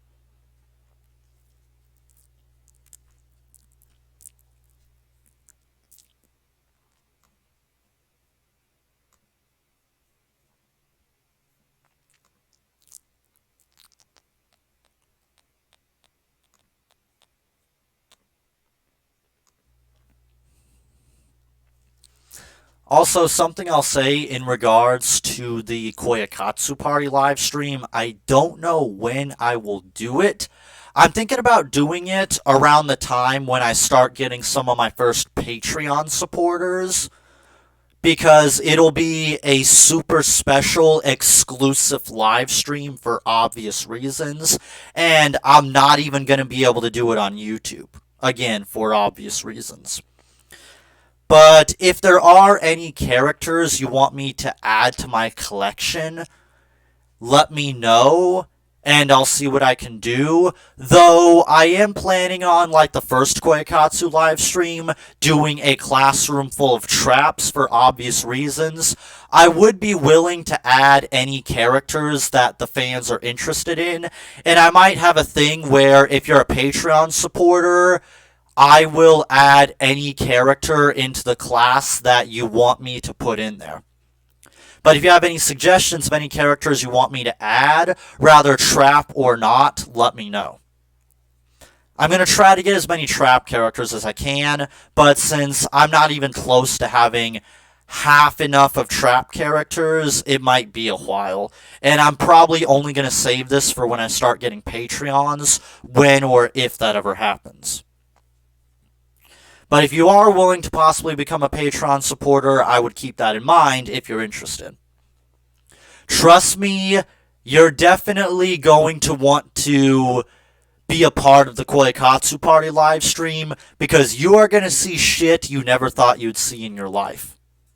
And it's definitely not going to be something you're going to want to miss out on. I could just tell you some of the crazy stories of stuff I've seen while playing Koikatsu Party, and you would probably think that I was fucking with you, but I swear I'm not. Yes, Bill Cipher is an overpowered character. He's like a fifth-dimensional being or something like that. So he's definitely at least around the same level as someone like Darkseid. So he's definitely not someone to take lightly.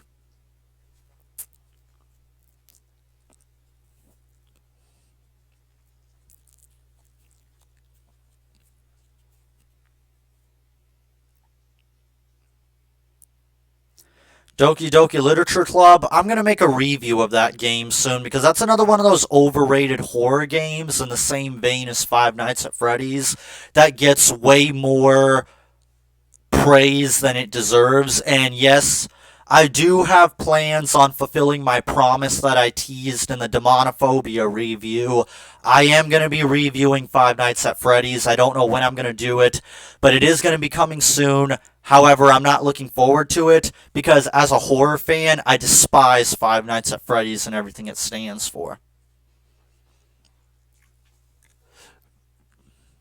But I will do a review on Doki Doki Literature Club. I will say this, though I don't think Doki Doki Literature Club is as good as people make it out to be, it is better than Five Nights at Freddy's. I will give it that.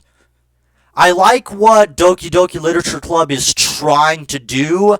I just think they could have executed it better. Because Doki Doki Literature Club, it has some great stuff in it, but it also has some stuff that makes it come off as a cringy creepypasta game. And as someone who used to be very big in the creepypasta community, if you're also a person who used to be big into the creepypasta community, you know what I'm talking about when I say Doki Doki Literature Club sometimes come off as those really cringy EXE games. While it's great in some areas, there are some areas where I just laugh my fucking ass off. So it's definitely a mixed bag, but it's better than Five Nights at Freddy's, which is candidate for one of the worst things in the history of anything ever. If I ever had a series called The Worst Things in the History of Anything Ever, FNAF would fit that bill.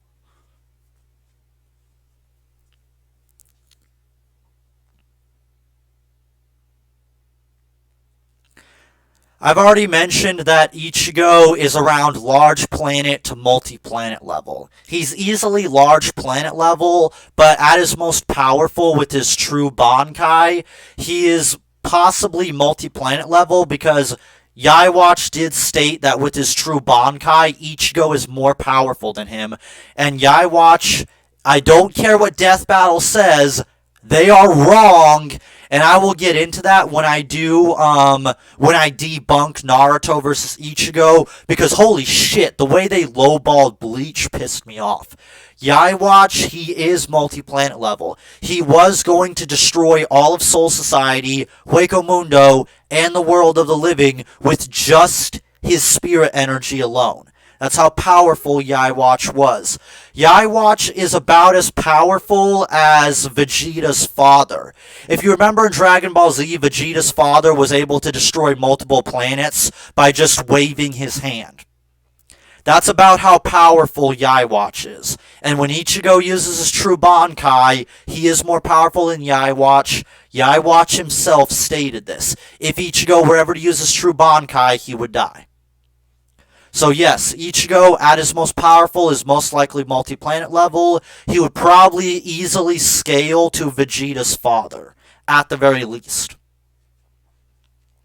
Even Just a Robot and Set the Programmer also agree, Ichigo, multi-planet level, no questions asked. No, multi-planet level is not solar system level, not even close.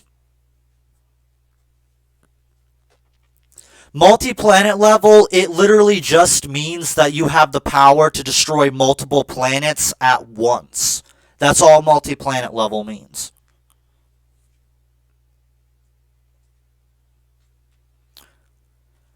Natsuki from Doki Doki Literature Club, probably not. If you want to find out if a character is a lolly or not, just ask these simple questions. Is this character attracted to people whom are older than them?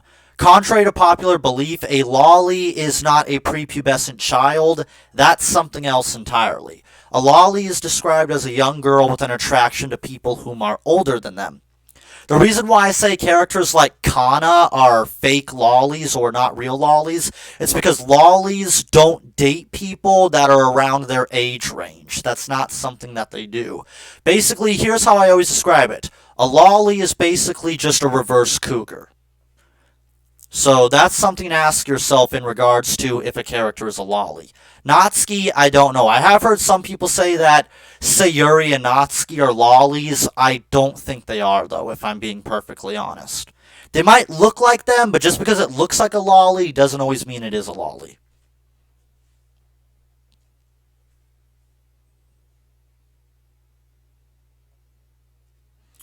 I've been getting a lot of different requests for Ichigo matchups. One person wanted me to have Ichigo fight Saber. Another one wanted me to do Inuyasha versus Ichigo. I've been getting a lot of requests for Ichigo matchups. One person asked me to do Cloud versus Ichigo. I'm not sure who I'm going to have Ichigo fight. I will have Ichigo fight probably in Season 2. I just don't know who I'm going to have Ichigo fight. But it will most likely happen someday. I just need to figure out an opponent. Because right now, I don't know who would be a good matchup for Ichigo, at least not right now. That might be up to you guys to help me figure out. See, when I come up with a death battle idea, I think it out for at least a few weeks. So I can make sure the matchup is absolutely perfect. Because if I went off of just my gut like Death Battle or the fanboys do, then I would have made Guts versus Berserker Heracles, and that would have been a complete disaster and destroyed my reputation if I did that. I'm glad I was able to catch that, and I'm glad that I'm only doing Lancelot versus Guts, because that would have been a fucking disaster if I did Heracles versus Guts.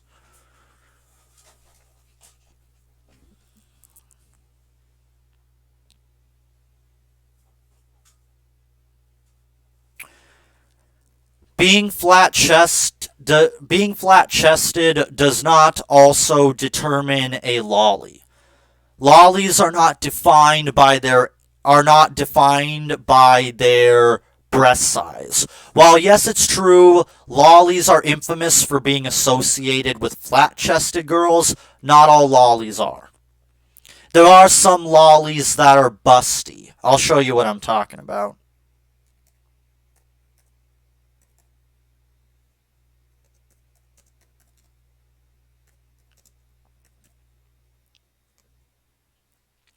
This is an example of a lolly, but she has a busty-looking chest. This is Mimi Usa from Kodomo no Jiken. She's a lolly, and she has a busty chest. So does that girl from Gurren Lagann. So yes, a flat chest does not always determine a lolly. Some lollies can have busty chests. It's not always common, but usually lollies do have flat or small chests, but not all do.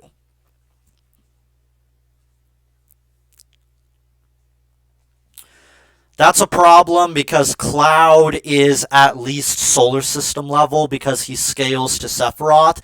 Ichigo is only multi-planet level. So Cloud would most likely kick Ichigo's ass. So I don't think Cloud versus Ichigo would ever happen.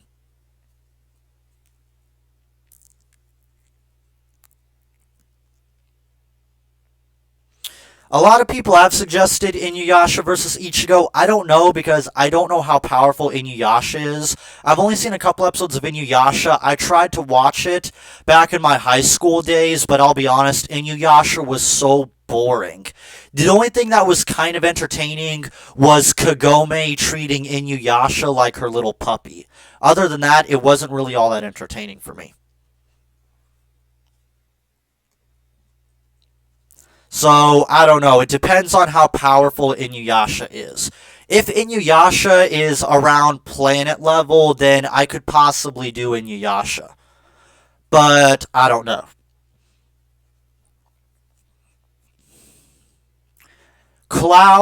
Saber versus Ichigo, I could possibly consider doing, but I'd have to figure out how powerful Saber is. Also, I'd have to figure out what Saber to use. There are a lot of different versions of Saber. There's Saber, I know her name is, Arthur, but I don't call her Arthur because I don't consider her the true Arthur. There's Alter Saber, Normal Saber, Lancer Saber. There's Rider Saber. There's a lot of different versions of Saber. So, I don't know. Ichigo versus Saber could possibly work, but it might get a little bit complicated. Because similar to comic books, in Fate, there's a bunch of different versions of certain characters due to the class system. For example, there's Berserker Heracles and True Archer Heracles. There's Archer Gilgamesh and there's Caster Gilgamesh. So on and so forth.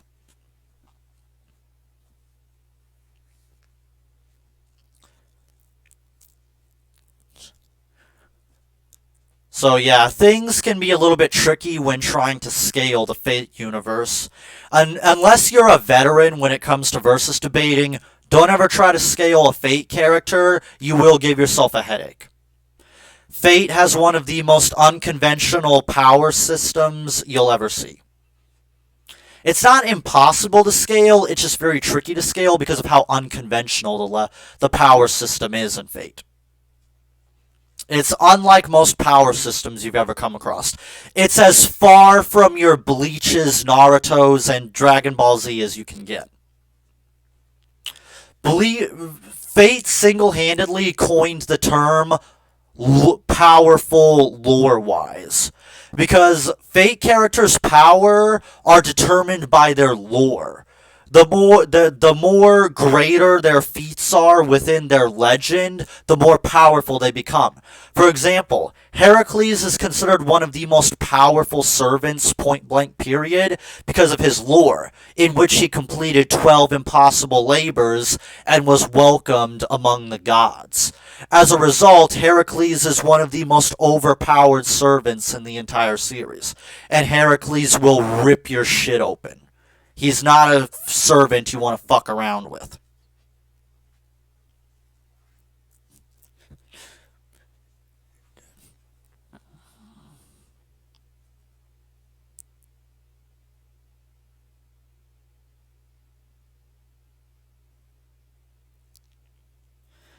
Yeah, Five Nights at Freddy's is fucking horrible. If you've ever said that you're afraid of Five Nights at Freddy's, you're a fucking pussy. Okay, I'm sorry, but I know that might sound like me being a dick, but I'm serious. Five Nights at Freddy's is one of the most unscary things ever. It is not scary. Like, when I hear about people, even people who don't like Demonophobia, admit that when they play Demonophobia, they experience the intended reaction. Demonophobia is actual true horror. Rather you like the type of horror that Demonophobia goes for or not, Demonophobia does have some very terrifying concepts. That's why I rated Demonophobia. So I wanted to give Demonophobia a 10 out of 10 so badly, because Demonophobia is so close to being a masterpiece, but due to certain aspects, I couldn't do so, and I've been trying to beg 237 to make some patches to Demonophobia that I think if he ever did release a couple of patches to Demonophobia to fix some of the problems that have been mentioned with Demonophobia, it could easily be a 10 out of 10, but he's mentioned he has no plans to release any patches for Demonophobia anytime soon. Although, believe me guys, I've been begging him to consider doing it. If I was a little bit more experienced with video game programming, because while I have some video game programming knowledge, that's how I'm able to create these 3D animated characters you see me creating, like my OC and the maid character you occasionally see pop up in my videos. However, I'm not very experienced. I do go to college for video game programming, but I wasn't able to learn any of the advanced stuff. I'm not at the advanced programming level. If I was a little bit more in the advanced programming level, I would try my best to make a sort of remaster of Demonophobia. But I don't have the programming knowledge, at least not right now, necessary to do so. But it is something I would love to see. In fact, someday I'm possibly considering making a Kickstarter for a Demonophobia remaster, and I'm going to try to see if I can beg 237 to join me in such a project of creating a remaster of Demonophobia. I don't know if he'll agree to it, though, but it's something I would love to possibly do sometime later down the line. I don't know if I ever will do it, but it's something I'll consider because I do have a good relationship with 237.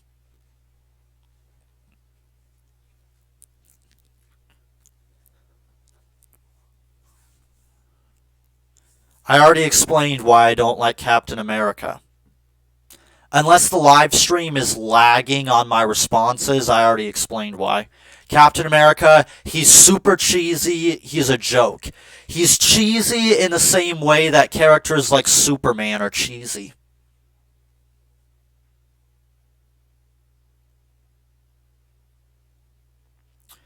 Well then, Inuyasha's not fighting Ichigo then, because Ichigo was already past lightning timers when he got his fake Bankai. If that's the case, then yeah, Inuyasha, that ain't happening. I'll have Inuyasha fight someone else. Maybe I'll have Inuyasha fight Guts. Maybe. I don't know, though, but maybe Inuyasha will fight Guts. Oh, wait, no, he's not going to do that. Guts is fighting Lancelot. Scrap that. He probably won't fight Guts. I don't know who I'll have Inuyasha fight. I'll figure it out one of these days. But it's not going to be Guts, and it's not going to be Ichigo. Guts is going to fight Lancelot, and I don't know who the fuck Ichigo is going to fight.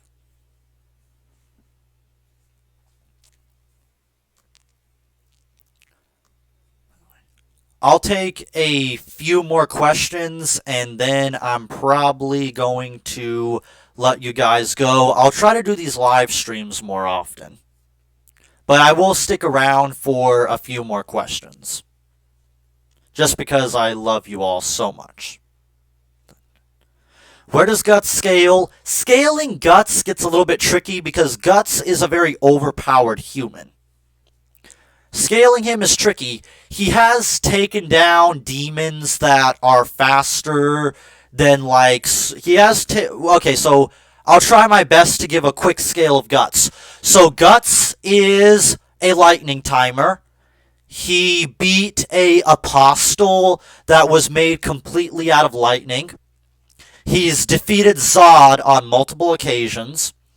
He defeated Grunbel, which was able to turn into, like, this big mountain-sized dragon. And when he has the Berserker armor on, it gives him, like, a... I can't remember. I think it's like it increases Guts' strength by as much as 4 times. And Guts is a lightning timer. That is confirmed. As for how strong Guts is, I'm not certain. I want to say he's around mountain level, but I'm not certain. He did take down a gigantic sea god. That's one of his better feats. So Guts gets a little bit tricky. But Guts definitely is no joke. For a human, he's very, very powerful. But right off the top of my head, he is a lightning timer because he defeated that lightning apostle. Probably faster. He's defeated Zod on multiple occasions. If you're aware of where God scales to, that's about how strong Guts is. He defeated a gigantic sea god. He was able to defeat Slan, who was one of the members of the God Hand. So yeah, Guts definitely ain't no joke. You don't want to fuck around with Guts.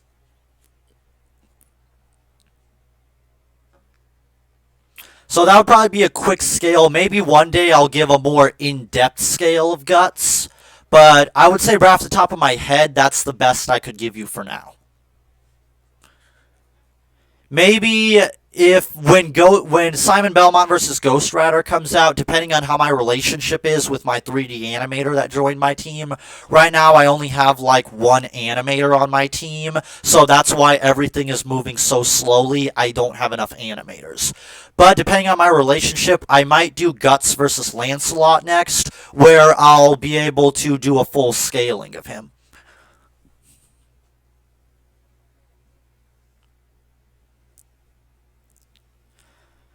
My thoughts on SpongeBob SquarePants, it's a classic. It never gets old, although some of the newer SpongeBob episodes have questionable quality. But old SpongeBob, oh my god. Season 1 through 3 SpongeBob is just absolute perfection. And as for the SpongeBob movies, I don't know how to feel about the new one. I heard about Keanu Reeves being in it. I have no clue what to think of that. But the SpongeBob movies have had varying quality lately. The first SpongeBob movie was great. Atlantis SquarePantis was shit, though. We don't talk about that. Truth or Square was shit. We don't talk about that.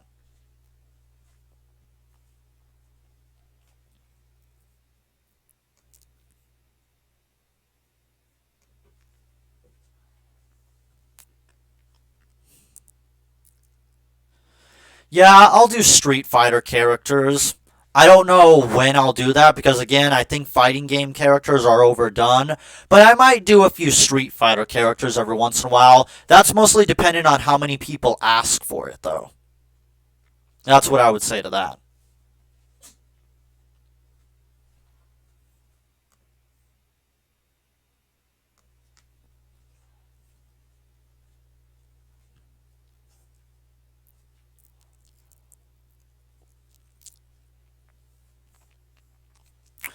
So I think I'll take maybe one more question, or I'll respond to at least one more comment.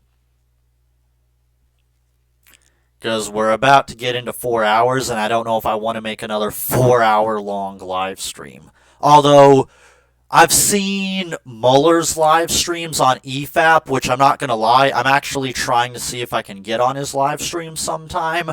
But some of his live streams, shit, they go into like 9 hours sometimes. I remember his live stream with Senpai, who is my actual real life senpai, by the way. If you ever are curious on if I have a senpai, yes I do, and it's the YouTuber That live stream went on for like 11 hours.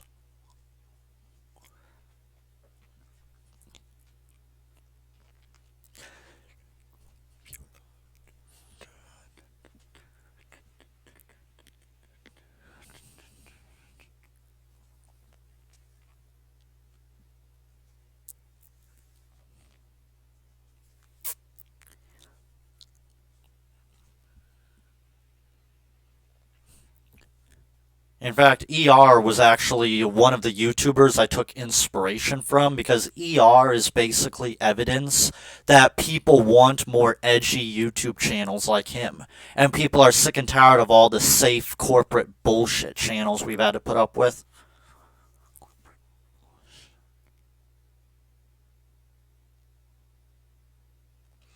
Oh yeah, that episode, that was definitely one of SpongeBob's very touching episodes. Have you seen this snail?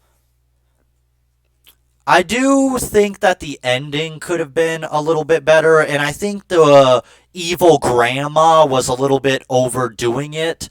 A little. I think they already had a good plot going with just Gary running away.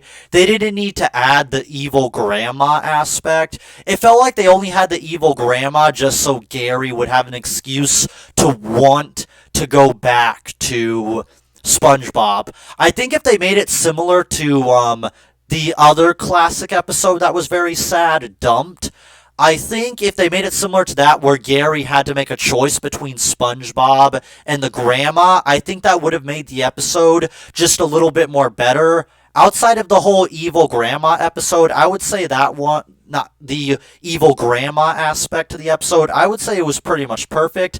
I just felt that the evil grandma thing was a little bit of a cop-out and just a way to have a quick and easy resolution.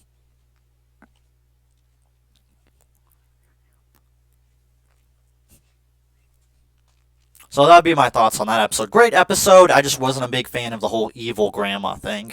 I just felt it kind of came out of nowhere and it felt kind of forced.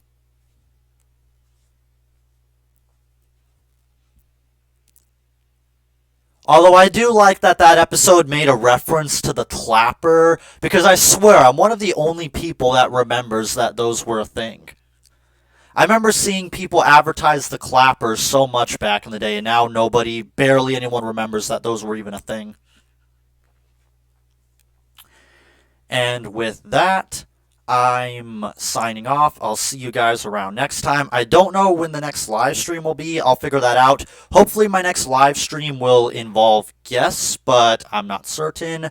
But I'll see you guys around next time. And I plan on uploading a video tomorrow. I don't know when it'll be. I don't know what it'll be, but I'll figure out what video to upload tomorrow.